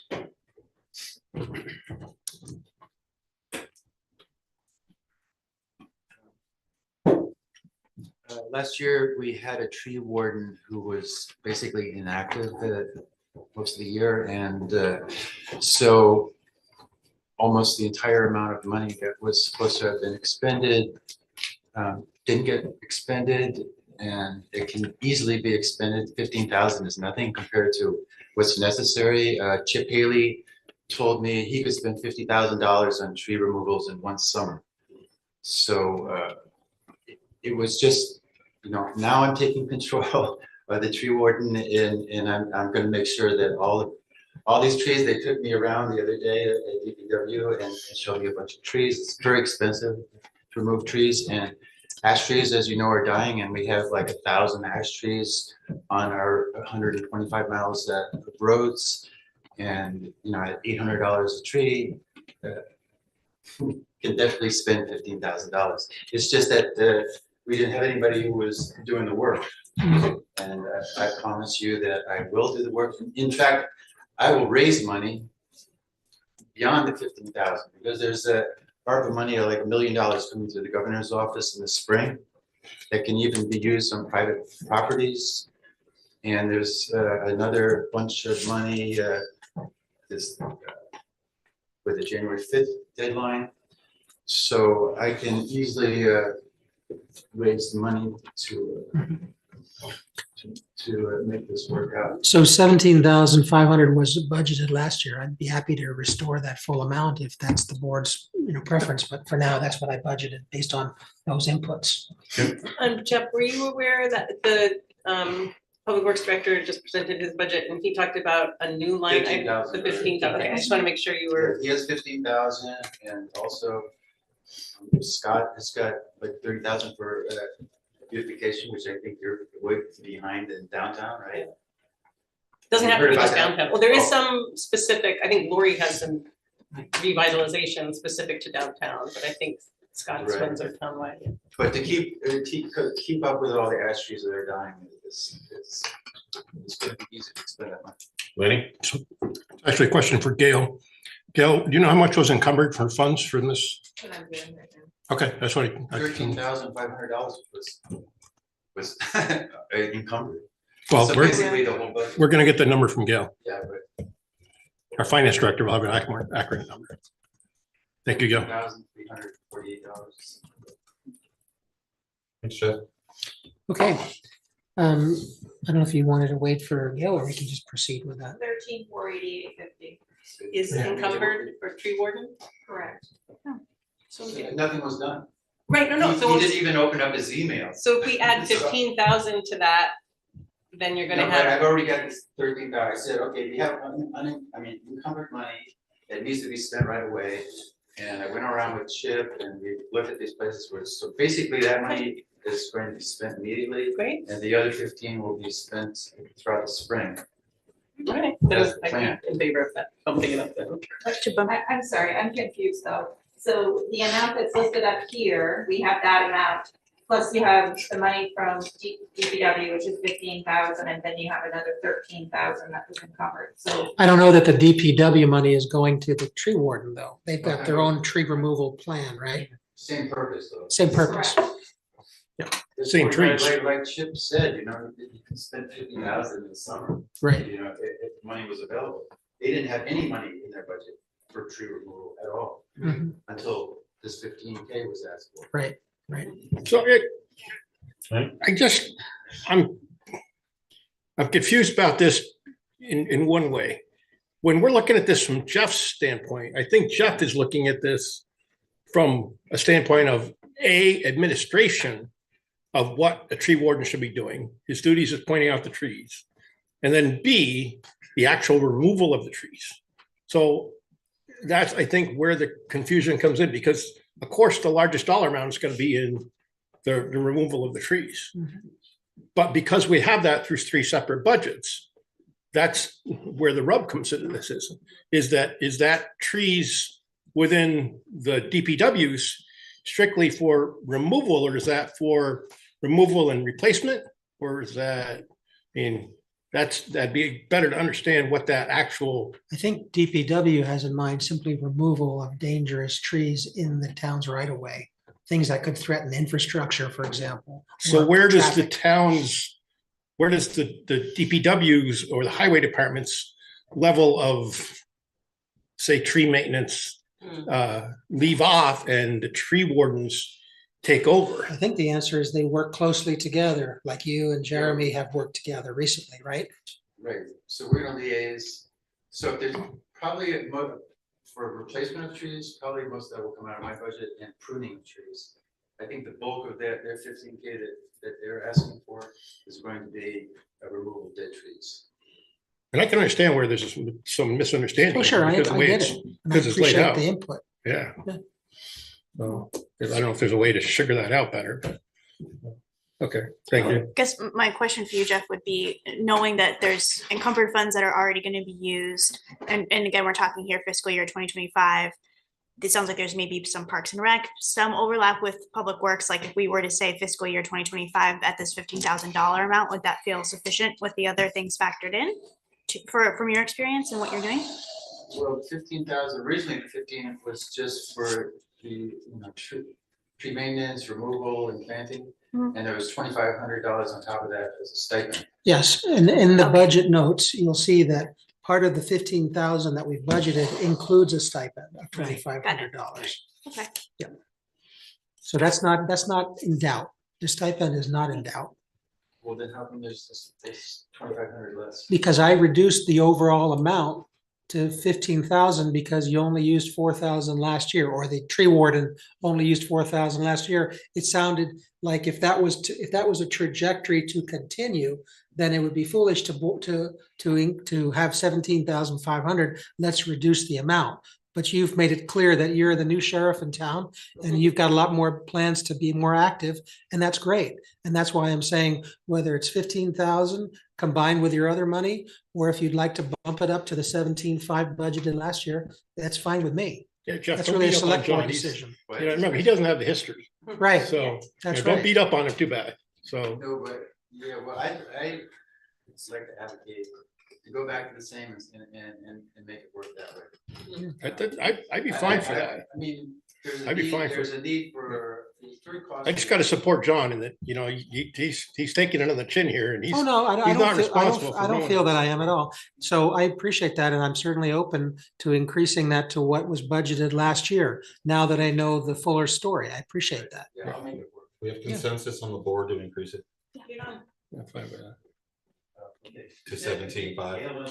Gail, Okay, let's move on. Moving to on. tree well, warden. if Gail's got something that's going to be play a weight in this.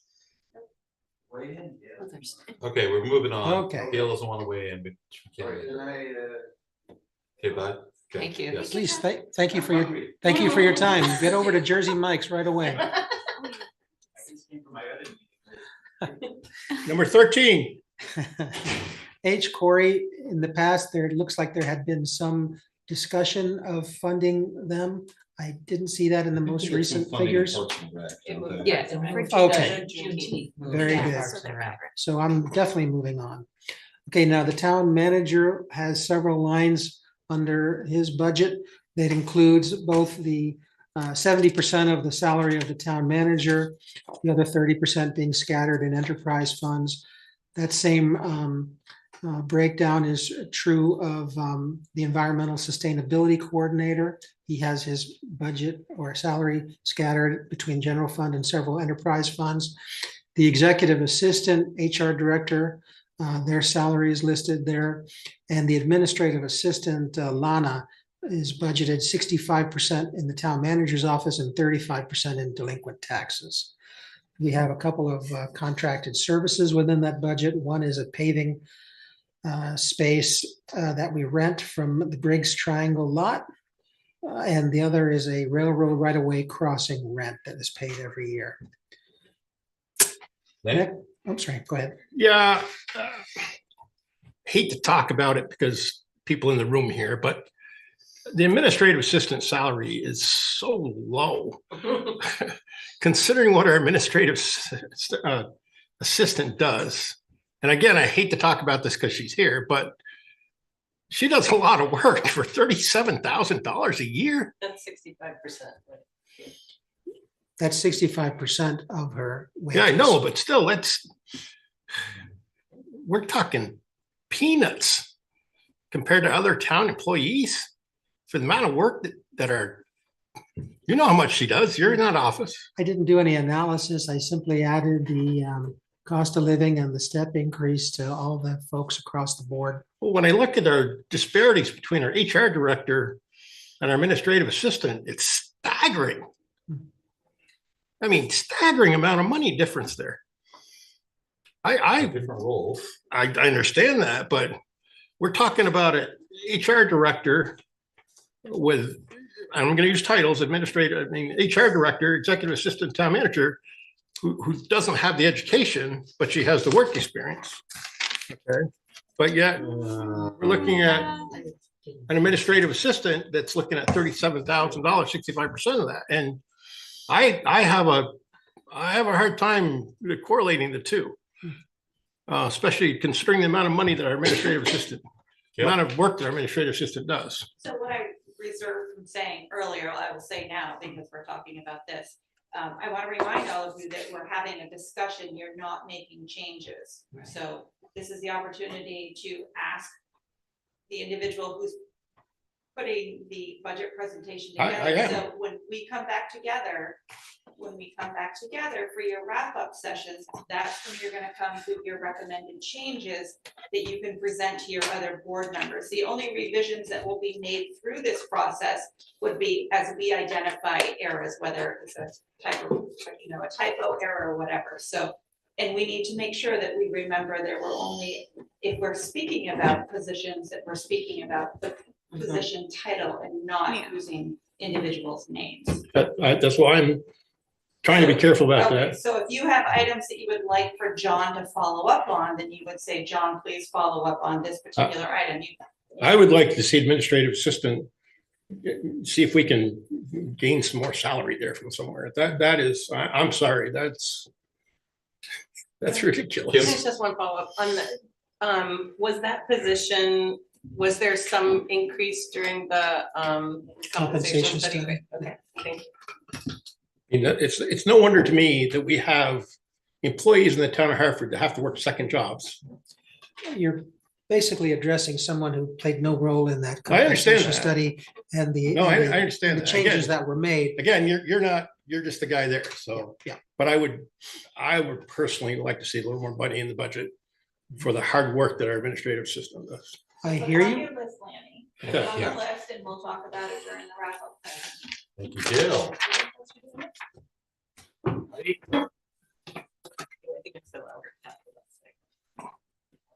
Go ahead, Heidi. Hi, Heidi Due White River. May I ask a question, please? Go ahead. Could someone clarify where the paving space rent Briggs Triangle lot and the Railroad Row crossing rent actually is located? Yep. It's in the, you mean where those locations are? Yes, please. Physical location in the town. Yeah, we have to pay for that access across the railroad tracks by Phnom Penh, like across from Tucker Box. And Okay. and I think that the Briggs Triangle lot, I think, is also part of that same lot. No, it's directly across from what was the old Newberry's, JT Newberry's, and where Peace Me Pie is and where Tucker Box is, right across from there. Yeah, that's what I'm saying. It's the same. By the old courthouse. Lori That's- refers to it as the town hall parking lot, or not town square parking lot. But I think when this contract originally started, it was referred to as Briggs Triangle. It is, yeah, because it's a triangle lot. That's why. Yeah, no, Yeah. Anyway, I think that. So is it the parking lot next to where the cartoon school is? Yes. Okay, thank you very much for the clarification. Thank you, Heidi. Okay, John. Moving on, legal services, union negotiations and grievances, personnel, public records requests, property disputes, financing and bond issues, and other miscellaneous legal matters that pop up throughout the year. No change indicated from one year to the next, although we did have a pretty big actual recently. Next is the municipal office building, and that's line items 161. Not too much change there. Cleaning and maintenance contracts and utilities. However, using a 900 fund, we're recommending or proposing in the budget that we set up an HVAC overall fund, which Dana tells me will be needed in a few years' time. He's estimated the cost at about $200,000, and that's why we've decided to try to start with a $50,000 annual transfer to that fund. Dana, did you want to comment further on that? Okay, very good. Okay. Moving on, tax collection. Again, the assistant to the town manager's salary and wages is split between the town manager's office, and the other 35% is here in tax collection. I will note, just to raise the point, that we have not conducted a tax sale since the advent of COVID. Mhm. So it's been about 4 years. The good news is that people seem to be pretty consistently meeting their tax obligations. Of course, we have some delinquents, but not as many as you might think, for the reason that we haven't conducted tax sales. But I do think the discipline of having them regularly is important, and that's why I've begun to research the prospects of resuming those perhaps next spring. Kim? So how come that went down then? Because of tax sale? It wasn't because of the I administration. don't know. Health insurance. Health Oh, right, insurance. okay. Yes, I think, Potentially could be a typo or. no, I'm told that the person in that office moved from private insurance to Medicare. Yeah, that sounds correct. Next, we have energy, and again, if anyone like Dana wishes to speak on it, we're happy to have their input, but basically the difference there consists of the fact that there's some EV mechanic training and certification in mind. We think that'll be good toward the implementation of the climate action plan. The other expenses are pretty vanilla and have not changed significantly. Wait a minute, sorry. Let me back you up. You said EV mechanic? EV mechanic training and certification. So electric vehicle. Yeah, no, but isn't that like, I don't understand that, why that's in your budget instead of in DPW's. The thought was originally with previous administrators was that if something else popped up, we could be more flexible with it. But it was originally put in there for the EV mechanics. And it's not the DPW mechanic, it is the police and fire. So Paul Saucier. Okay, And it's because, they have a lot of hybrid vehicles, things of that nature. And what we don't want to do is have to send stuff out to get basic stuff diagnosed. so we're not talking about another mechanic, we're just talking about training Training for. $6,000. All right, certifying them basically. Mary? I think I know the answer to this, but I thought I'd ask it anyway. They won't have anything to do with the chargers in and around the town. Those are privately owned? Is that, am I understanding? So When chargers, Like servicing. yes. yeah, no, they won't be servicing the chargers. The chargers, depending on who the vendor is, they typically have a preferred maintenance person. That's for the town owned and also for the privately owned. Okay. I believe we have a public question. Yeah. Yep. Okay, Becky Chalet, go ahead. Hi, Becky. Okay, did I unmute myself? Yes. We can hear you. Okay, great. Becky Chalet, Town of Hartford. I was a little slow on the raising the hand thing. This is a few slides back under the municipal offices town hall building. I just had a question about the HVAC stuff. So my understanding, and I may be totally wrong, but my understanding was that the heat pumps for the new town hall building got sort of rapidly denigrated from the road dust because they were probably situated on the wrong side of the building and exposed to a lot of pollution from the roads. And I had also heard, and again, I might be wrong, that they had not been cleaned annually as they should be. So I was just curious. So if I'm wrong, please correct me. But if I am right, is that part of this budget, that the heat pumps will be cleaned annually so that they can actually be preserved? Or is there a possibility that they're going to be relocated to a better site so that they're protected from the dust that's so devastating to them?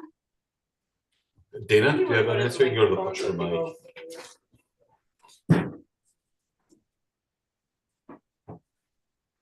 Debbie, this is David Clausen. I'm the Environmental Sustainability Coordinator for Hartford. What happened, you are pretty much correct. What happened with the heat pump condensers that are on the corner of the building is that a seal broke on 2 of the condensers that service the first floor. And that allowed for road salt and grime to get in there and basically eat away at it. So that was replaced last year. We are not planning to move those condensers. We're just checking the seals on the new ones that are there now. To move that would take a lot of work. I mean, there's a lot of piping involved and stuff of that nature. And as far as maintenance contracts, we currently I have Town Hall, the ice rink,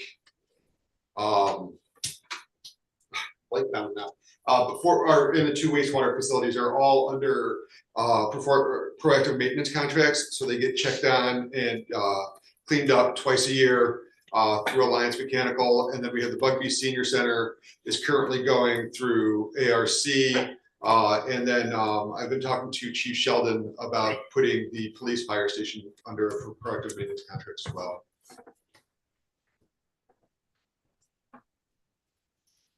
Great, thank you. Thank you. Okay, John? moving on from energy to county judicial services. This is really nothing the town has much to do with other than writing a check. And we usually get the invoice in June for a July payment. So this is our best estimate based on past history as to what it might be. Then we finish up with a listing of the debt. The good news is that over time, this number appears to be decreasing as we make through our annual payments of principal and interest. Any questions on this presentation? Kim? I would like to ask the board and the town manager to consider the possibility of an assistant town manager position for fiscal 25 that in theory, I think could potentially double as a communications person or public information officer. And I'm curious how your thoughts are, and as I expressed this in an email, it's Yes. in no way a judgment on John's excellent service in his first 2 months here. No but- offense taken. Good. It's something that I have thought for a few years anyway, might be worth pursuing. And so I just wanted to kind of get the board's temperature on that. No. Okay. I would be supportive of that and interested in the idea. I think right now the public information officer is proposed as a part-time position. It's under contracted services currently. It doesn't necessarily have to be. I think that was just where. Yeah. But I would be interested in both the role of an assistant town manager and considering if that set of responsibilities would make sense within that role too. I thought the idea was interesting also from a succession planning point of view. Obviously, it doesn't need to be overstated that Hartford has had its share of town managers recently. And perhaps the best answer to that would be to groom the next town manager before they're ready to step up and have some time at the side of the town manager to learn the ropes. And therefore, somebody that you're dealing with during the interviews. It's not an unknown commodity. It's somebody that we've all gotten to know and who have learned through several maybe budget cycles what's involved in the job. It wouldn't mean that that person would automatically be elevated, but that he or she might be a leading candidate in the search. Alan? Yeah, I appreciate that perspective, John. And, the other thing that strikes me as we're going through our budget presentations is there are, I think we see this each year, proposed, additional staff, which I know personally I'm in support of a lot of the positions that have been proposed this year. So the town of Hartford will continue to grow as an employer, as an entity, and we'll have more folks to oversee. So I would definitely be supportive of considering that position and from the perspective that John shared as well. Yeah, we had an assistant town manager in this town at one point in time. And we found there was not the need for that person. When was that? Do you know? Back when John Clerkin was the assistant town manager, quite some time ago. Okay. So that was under Ralph Lehman. Am I correct? You remember that? Don? Remember when it was that John Clerkin was the, I don't remember. It's No, okay. okay. I was just curious. What's that? Oh, yeah, okay, never mind. So anyway, so with deference to John's time here, the man's only been here a day, for goodness sakes. A month and 2 months. 2 months, okay? We don't know his capabilities. I mean, and I don't, first off, we got the charter to deal with when it comes to the assistant town manager, okay? We don't, it doesn't say we can have this town manager regardless of what you think, Mr. White. I'm sorry. We have to have a understanding from John about whether he's able to handle the workload that is required of the town manager's position before we can look at having an assistant town manager. I think they're just, it's another $100,000 plus position that we do not need in this town. If you have incompetent town managers, I can see that. We do not have an incompetent town manager. Rocket and then Dan. I think John makes a good point about having, building in continuity with an assistant, but I also think, there's plenty of precedent throughout the world of, people playing the minor leagues and they move to the major leagues, and we are a bigger town in Vermont. And, I have great faith in John's ability to succeed here in Hartford, having not been served as an assistant town manager in our town before. So hopefully his success will be proof that we don't need that pipeline, let's say. That said, I'm not saying that we don't need one. I mean, we do have a pretty large town. I just think that I probably I would sort of punt on this one for fiscal year 25 and give our town leadership just some chance to grow and feel things out and really see what they can do, because I think maybe I'm sort of reiterating what Lanny said, but I think from a governance standpoint, what we want is a really efficient and adept government. We don't necessarily need more positions to do all the work if we can make sure that we are building strong processes. So I would personally be in preference of keeping that in mind and then figuring out a framework that we can analyze over the next year. Is this something that we need? Is it not? And what are like the thresholds that we would feel like we need to cross, and discussions we would have with the town manager to really determine that need before we go and create that position. Thanks. Thanks, Rocket. Dan, do you have a comment? Yes, I think I think John's very open-minded, and I think that John could share his skills with an assistant town manager. I think that'd be helpful. And I also think if we put it in the budget, it doesn't necessarily mean that we hire someone for that, but the money's there in case you wanted to do so. I also think that, I'm not sure when Ralph Lehman was town manager, but I think that was more than probably 10 or 15 years ago. And that things have changed a lot in terms of the size and the issues that we have in town, the number of departments that have employees. So I don't think it's a bad idea to put that money in the budget and plan for it. But again, we don't have to spend it if we think we're in a good place. But I think we should capitalize on John's expertise and allow him to walk someone through the process and get his expertise to train someone who has an understanding. If John went out on medical leave or something, then there would not be someone who was just put into that position without the overall knowledge of that, and it wouldn't produce an additional burden on other town staff. So I think it's something worth exploring. But again, we don't have to spend the money just because we put it in the budget. Thanks, Dan. Very good. So things to think about. Absolutely. Oh, I'm not done. Oh, sorry. And there is, I think, the town manager replied with the answers to my questions to the whole board, and there was a link to just a Williston assistant town manager that I thought was pretty good. Like, that communication piece I thought was a really key possibility. But also I asked about the possibility of adding some more funds for digitization, like, and potentially in the town manager's office. I think we had talked about it in the town clerk's office previous years, but I think that it was not something that the town clerk felt was in their purview.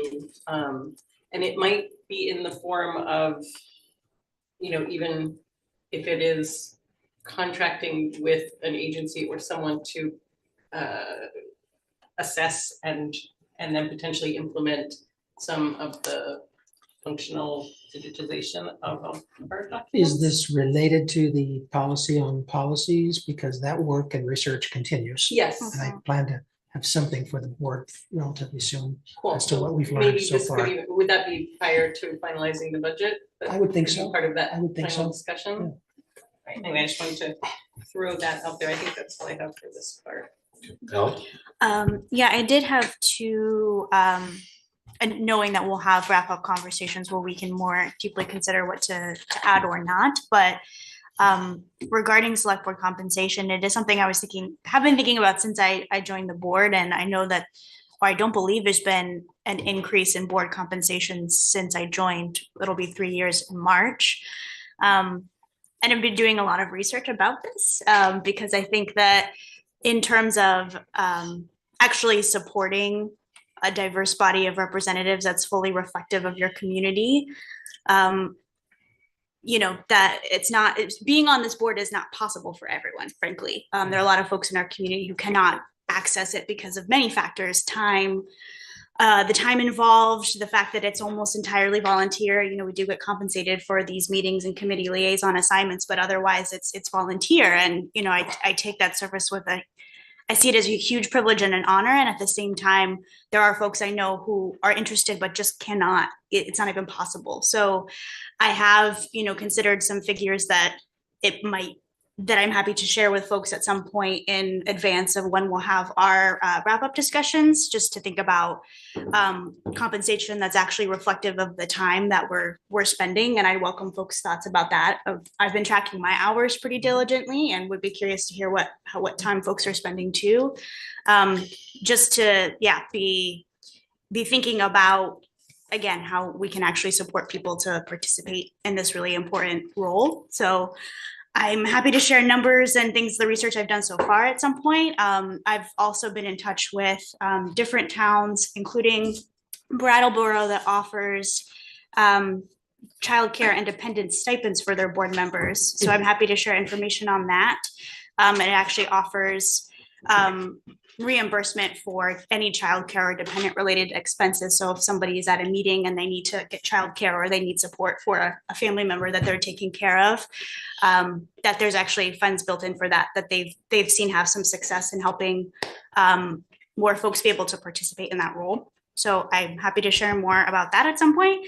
And then another thing I've been researching and interested in is how to support more folks in participating in committees, boards, and commissions. So I think right now we have somewhere around 15 vacancies across our different boards, committees, and commissions. And while I'm so deeply appreciative of our long-term volunteers who year after year, you renew their terms and keep participating, I think we've seen it's hard to get more folks to fill those positions and new folks to take part, again, because not everybody can access a volunteer position. So there are multiple towns, including Winooski and Essex, that offer remuneration in the form of stipends to their committees, commissions, and board members. So again, I've gotten Essex's policy on that. They've been kind enough to share it with me. And I've also done some calculation based off of how many people we have on our boards, committees, and commissions. But I think it might be something to consider as we are hopefully, again, supporting more folks to be able to participate in that way too. Thank you, Alex. Now, I'm afraid I've unshared my screen because I thought I needed to go to the next presentation, and I'd appreciate any help to get back online there. Screen here. We're on cemeteries. Yeah, okay, very good. Yes, go ahead. Very good. Very good. I'm there. I'm there. Oh, I'm not, yeah, that's my problem. How to, So escape out of there. oh, that's right, escape. And then we'll get back. You need to open Zoom. Right. Thank you. You have share screen right there. Bingo, and here I am.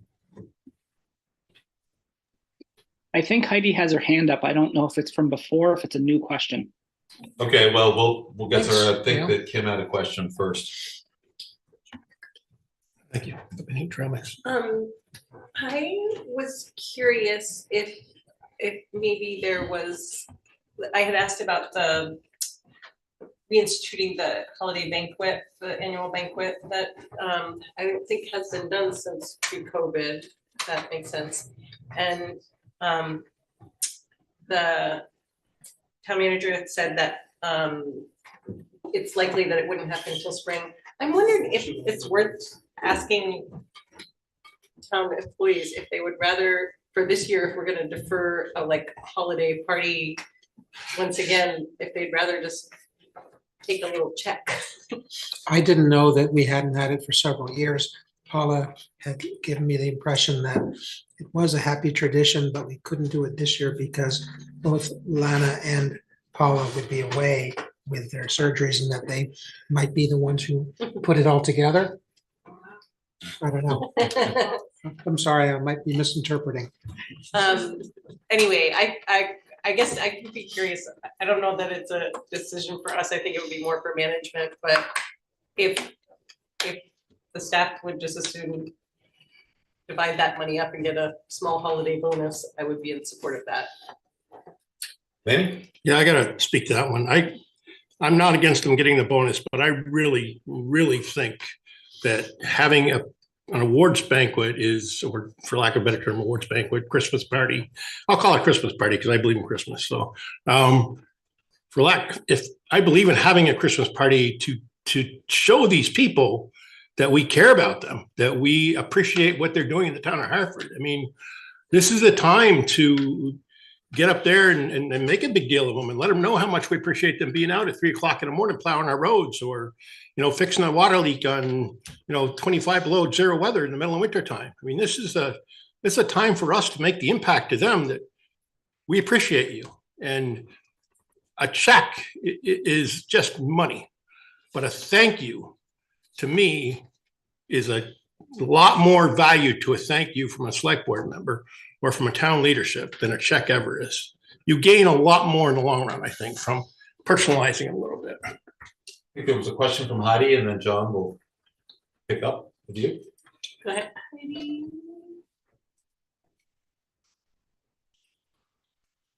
Good evening, Heidi Duto, White River Junction. I have a question going back to what Ally said about the amount that the select board is being paid per meeting. Could someone please let me know what each select board member makes per meeting, please?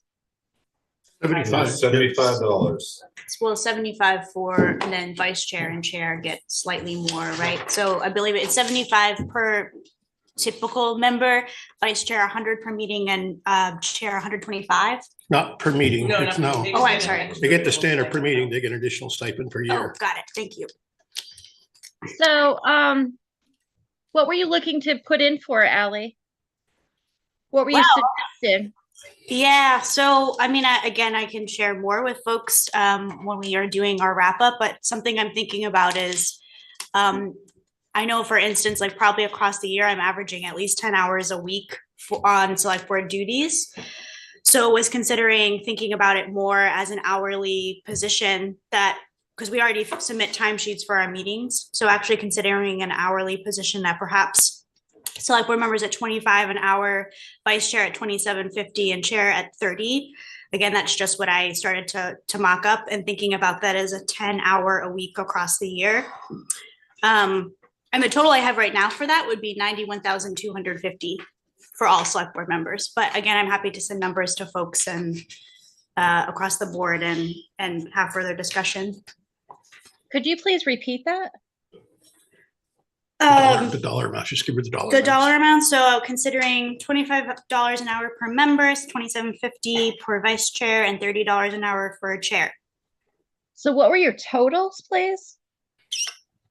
Totals for 5 members at 25 an hour is $62,500, vice chair $13,750, and chair $15,000. So So are these for meetings or are these for your time that you are utilizing to prepare for your meetings? Because I Both of believe, those things. because I believe that you're supposed to be paid for the meetings. Am I correct? That's currently true, yes. What I would be 75 for meetings. what I would be proposing is that we could think about it differently. Of course, this has to be approved, and actually the motion needs to be made by voters and approved at town meeting day. So this is again, preemptive and just to be able to consider it in the budget before such motion would be made. But yeah, considering the actual whole amount of work that goes into this position. Okay, I just wanted to, I just had questions. So thank you very much. Thanks, Heidi. Lanny?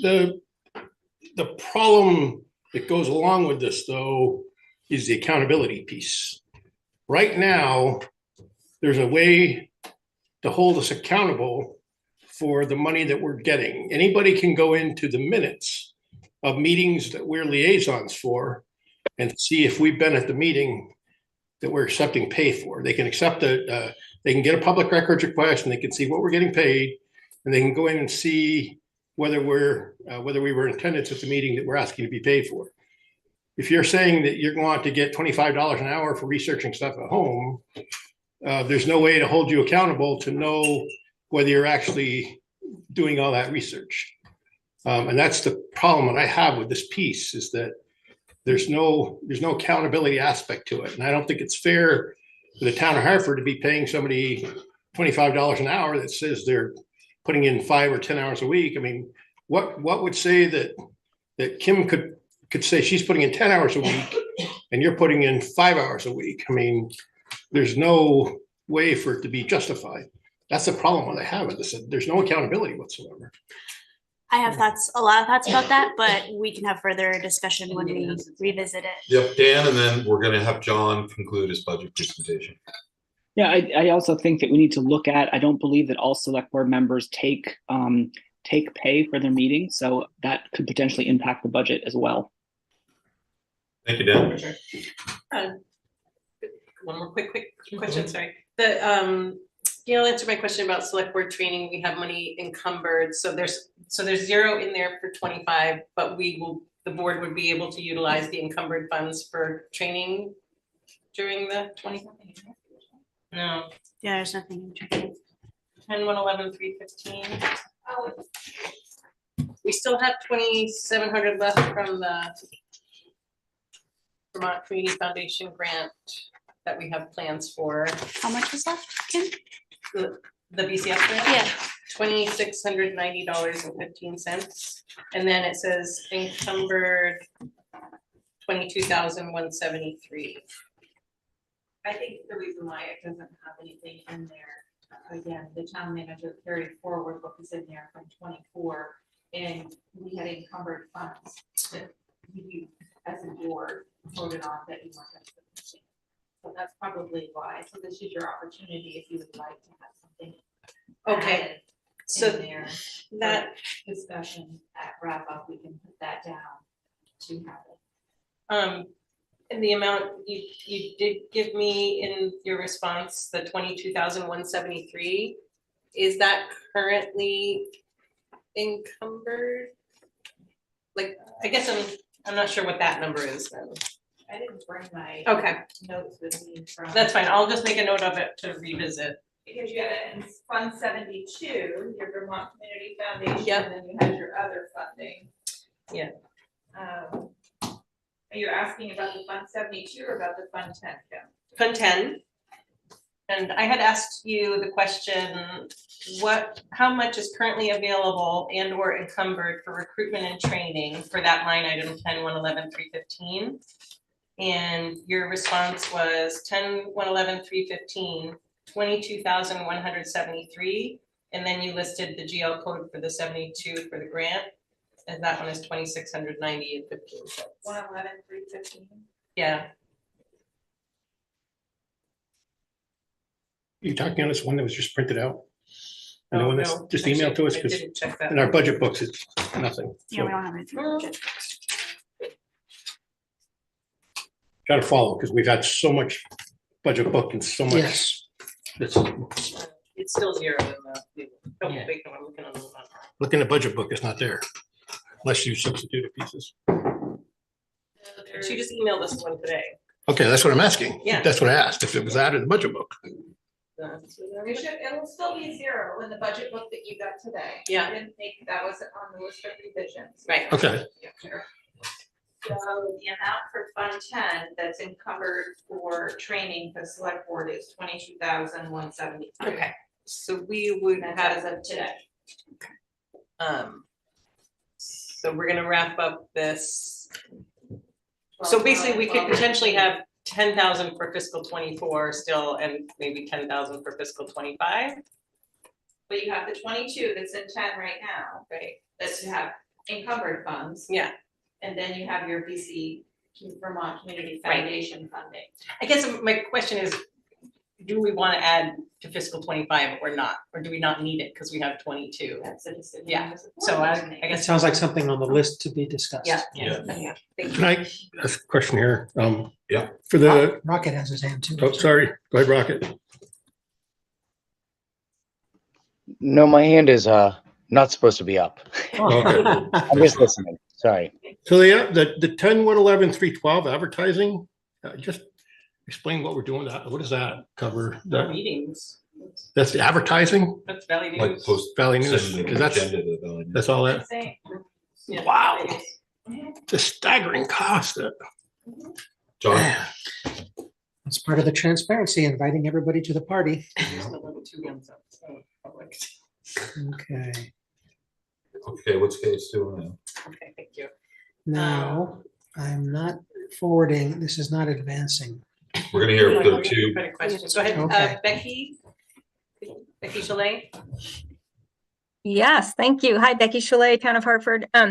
I just wanted to quickly touch on the remuneration for the select board. I think what happened at the last floor meeting was I proposed on a whim to give you guys a raise and forced Gail to do a back of the napkin calculation that gave everybody heart failure, and so it did not pass. But I would encourage you all to consider padding that. I saw there was like literally no change in the proposed budget for the select board, and like that doesn't even make sense given how much of inflation is. I mean, there should be some increase to the meeting stipend at the very least. And I take Lanny's point about, accountability. How do you measure how much homework someone is doing at home? That's all fine. I don't really care how it happens, but it really seems to me that your time is worth a lot more than you're getting paid, and that there are probably a lot of very qualified folks who could consider running if their time was given more financial value. So I would encourage you guys to increase that amount in the budget so that at the very least there's an opportunity at the floor meeting or whatever that meeting's called to potentially give you guys an increase. Whether it's you all individuals or new people on the select board, it doesn't matter to me. I think what you guys do is invaluable, and it's a thankless task, and I feel like you guys should get paid more for what you're doing. Thank you, Becky. All right, the other hand went down, but no, Rocket has his hand up. Okay, Rocket? I appreciate the comment. I think, I don't know that we should look at it from a hourly perspective. Frankly, I think, $25 an hour annualized is about $50,000 a year. And I think that I agree with Lanny in the sense of like self-reporting at home hours is going to vary week to week. Seems to be better if we increase rates at a per unit basis, meeting basis, or just a general annual stipend. I'm not opposed to a wage increase, let's say. And I think a tactful way that we could do it is I don't know if we could do it stepwise, where we did it kind of like it only kicks into effect after we all step down, the turnover, or if we just sort of like anchor in. I mean, and I was kind of an advocate of this, at least for, I know there's like different contracts with staff as well, but just anchoring things to CPI at the base at the minimum would make sense to me. And And I don't know, it's tough. I don't know that someone who is, a competent person who wants to contribute and run for select board, the money is going to be the defining difference, let's say. But I do think that compensating someone for the position and the service would be good. And I'm saying this in the way that like I would be fine to let that be enacted after my term on the select board. So Thanks, Rocket. I remember this was just a theoretical proposal that Ally brought up. Lanny? Yeah. The one thing that if we're going to increase our salaries, we ought to have a set of standards that we meet. Okay. We have no standards for select board members that we're supposed to meet for what we're getting. And if we're going to increase our salary by, say, to $100 a meeting versus 75, there ought to be some sort of standards in place for select board members. That we are accountable to townspeople for that amount of money. And I personally cannot see us increasing it unless we have a set of standards in place that we enforce. Right now, we have policies and procedures that we don't enforce. So if we raise our rates, or if we raise us to $100 a meeting, we're still going to have people doing the same thing they're doing and not being responsible to the citizens of town of Hartford like they should be. John, you want to? Yes, absent any other questions, though I do see Becky's hand up again. Becky's hand is back up again. Okay, Becky, but we've got to move on. So if you could keep it brief, please. Did she not set it down? Becky, do you have another question? All right, I'm blabbering with myself muted. Just quickly to point out that the same group of people at that meeting last February approved the exact same stipend increase for the school board. So I'm just saying, and you guys are accountable to the voters in that we can vote you out the next time, the next election. Thanks, Becky. Very good. I'll take this opportunity and hit the pedal to the metal. Thank you. We have a budget overview, which has several items on them, and we'll look at those each one by one. The big highlights are, of course, the appropriation to advanced transit. They've decided to seek additional funding through a petition. So they've been zeroed out for now for the budget. And similarly, based on previous conversations I've seen the select board have with voters, it sounds, and with library representation, it sounds like the board wishes to no longer use the LOT for library funding, but rather the general fund. So that is reason why there's that spike there in expenses for this year's budget. Mm-hmm. Cemeteries. John, can I yes. just back up a second on that? Sure. You're talking about appropriations from these people. Yes. Or these requests. Yes. I was under the understanding the Hartford Community Coalition had submitted their paperwork. I believe they have. I don't see that. Where's that going to show up at? When he gets to the section that they're listed in? Yes. Okay, and that is under what? I can tell you, but I don't know right now which of those, but it will come up. Okay. It will come up. So thank you for that. Cemeteries, we begin by looking at the 5 sets of cemeteries and then the contracted services. Contracted services has no change. Neither does the Christian Street Cemetery.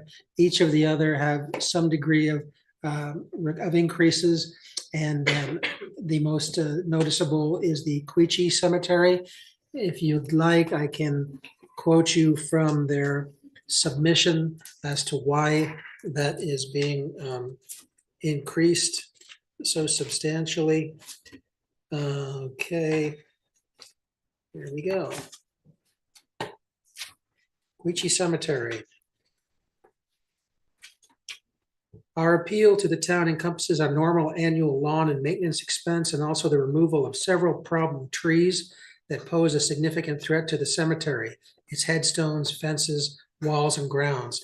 And they've attached a quote to remove those trees in the amount of, I think, $11,200. So that's why there's kind of a jump there. There was also some deferred maintenance at Mount Olivet and St. Anthony's Cemetery. Can I ask you a question about cemeteries around here? The Queechee Cemetery has a stone wall on the lower cemetery that is basically a support for the town road as well. Now, I'm not sure if the town has any responsibility. That was probably taken out by a plow in the wintertime.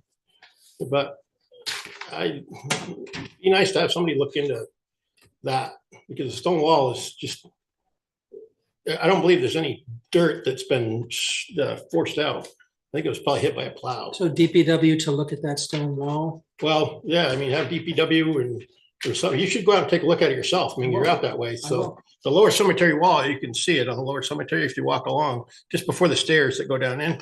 I think it's on the left-hand side. It's totally washed out. And there's no, like, what looks to me, there's no like settlement of bank or anything.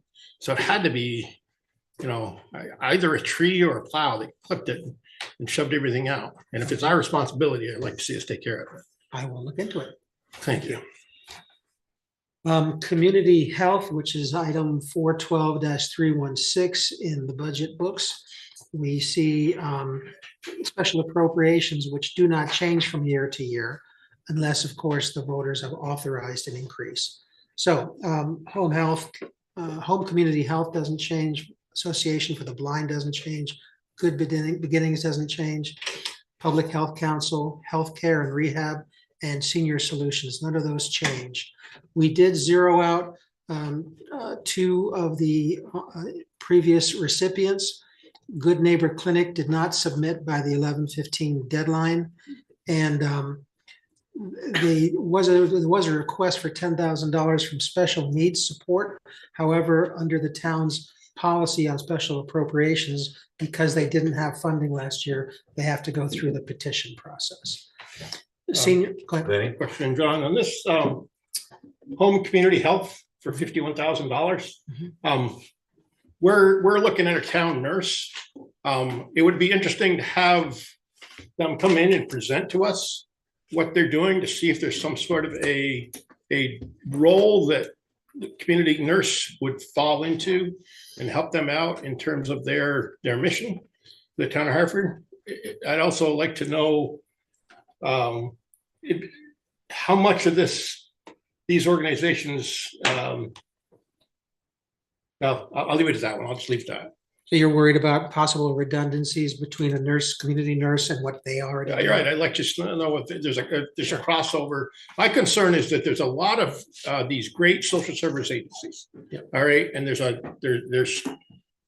I'm sure that there's overlap out there. And our person that was in the PD, social service person, social worker, can't remember what her name is. Help me. Kelsey. And Kelsey, now it's yeah. someone else. Though. Yeah, Kelsey was actually looking into trying to break down the special social service agencies to see where the overlap was. It's just that we have great social service agencies. And if they could focus on their true core of what they're doing, and then the other agency focus, but there's just so much overlap there. Yeah.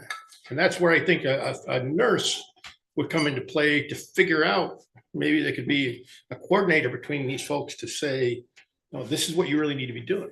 I'll reach out to them and maybe see if they have some kind of comments on the community nurse idea and what their role is versus. Yeah, I'd like to know what $51,000 for the town of Hartford gets. Of course, I don't know if that matters because it's been approved by the voters. Oh, I And understand. Once it's approved every year, once they. The problem is, I don't think that the voters understand Yeah. that they've never been presented with an educational aspect of what they're voting on.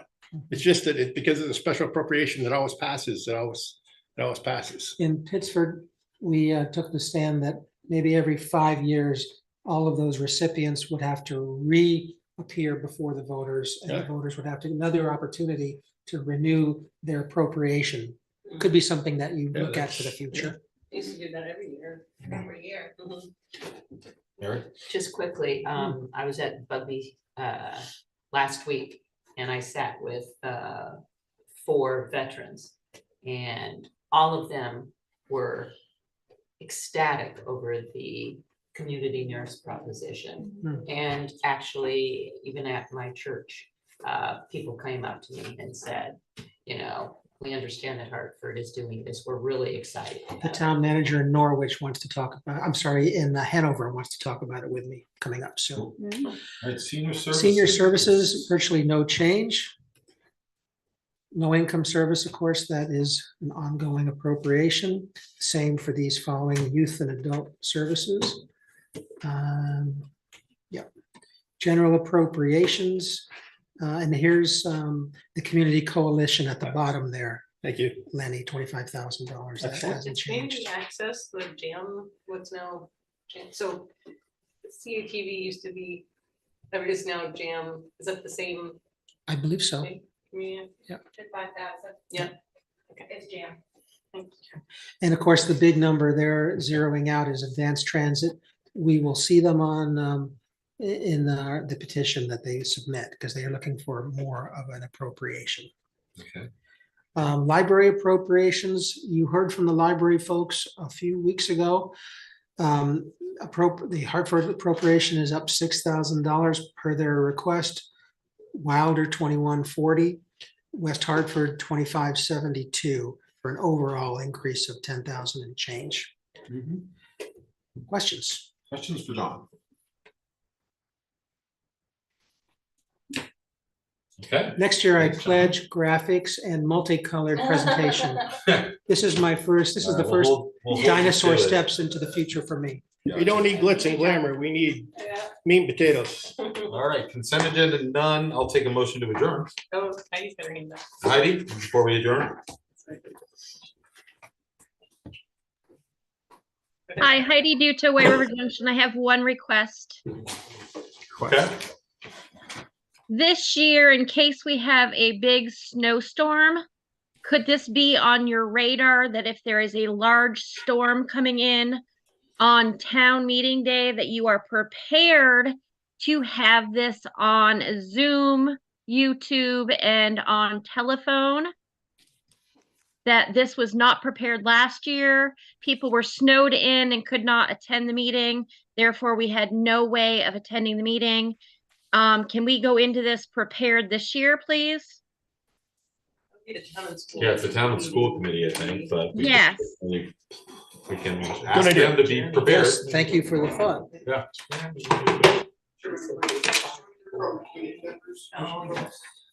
So could this be duly noted, please? I have duly noted it. Thank you so much. Have a great evening. Dana makes a good point. We did ask that anybody who has presentations or submissions to the town for funding, if they could be here tonight, if they were prepared to answer any questions, or if they wanted to make remarks, they were free to do so. Okay, but, all Hi. right. Hi. All right, John. Okay, I'm here as chair of the Climate Action Steering Team. And as you can remember, we had the Climate Action Plan approved in 2021. And part of that approval process, as I recall, was we created a reserve fund of, I believe it was $60,000 to be used to implement the plan. And we have not had a request for money for that from that fund to date, but we would like to make it now. And we'd like to be authorized to use up to $5,000 to convert electric equipment that's used by Parks and Rec from gasoline-fired engines to electric. Okay. Which one? This would be their blowers and their handheld. So just a point of clarification, are you asking for a request for the board to authorize you to utilize that funding? Yes. You can't do, I'm sorry, I apologize, you can't do it in this venue because it wasn't on the agenda. That you're asking them to make a motion. I realize that. You were invited to come at the commission Right, so I and think, make a presentation right, so I tonight, so I'm apologize. making it. Yeah, so I think what was requested is for you to come to see if you wanted to ask for funding in the 25 budget. That sounds like what So I guess, yeah, it's. just- I think that's what he's trying to do. So I think that's, Yeah. what, So you'd like $5,000 to be put into this 25 budget, and then the purpose of that would be to convert gas to electric. And sorry to interrupt, but I've been told by someone that they don't know your name, and maybe if you want to take the screen share down. Oh, you can yes. also see John. So if you state your name, John, just for. the Okay, my public. name is John Reed. Thank you, John. So request for 5,000 for cast for this particular purpose. Parks and Rec. Okay, yeah. To For convert fiscal gas to- 25? Right, so I understood it that you were asking to take money out of the current reserve that you have. So there's 60,000 in the climate reserve right now. Are you asking to take money out of there, or do you want to add, you're requesting money for 25? Because those are two different things, I just want to make sure we don't get off track. Right, so I think we will make a request, I think John and I talked about it in a couple of weeks, when we get on the agenda for the 5,000 for Parks and Rec. But I think John's point of also asking for more funds to go to the climate action reserve fund, which was, when it was set up, the language was that it would have an annual, some kind of an annual input, and we haven't done that now in the last, since it was really put together.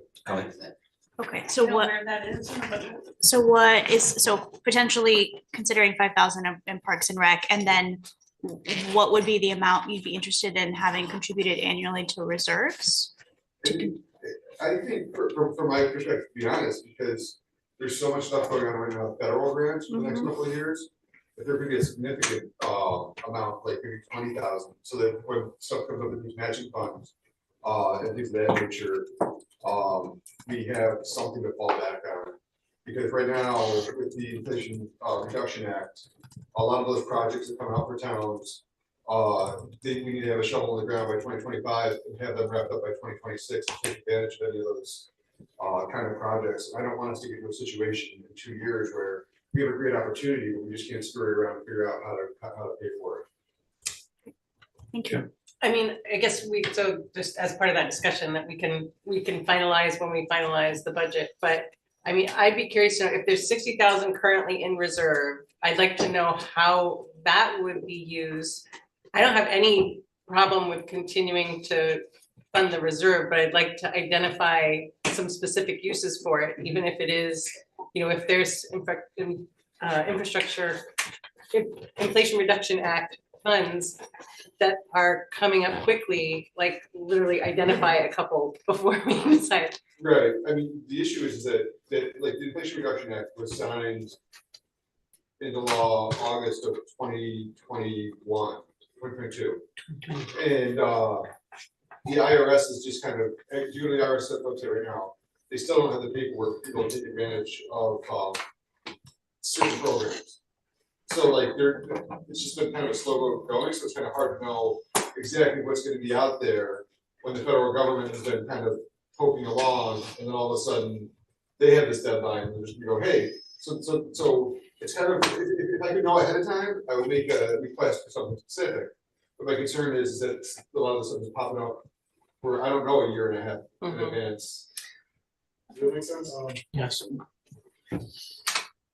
First, to me, in this situation, what we probably should do is we should identify projects and put some kind of a cost up with the understanding that if we can get federal funds or state funds to cover part or all of these projects, that they will be used rather than the funds that we have available in the reserve fund. Right. Does that work?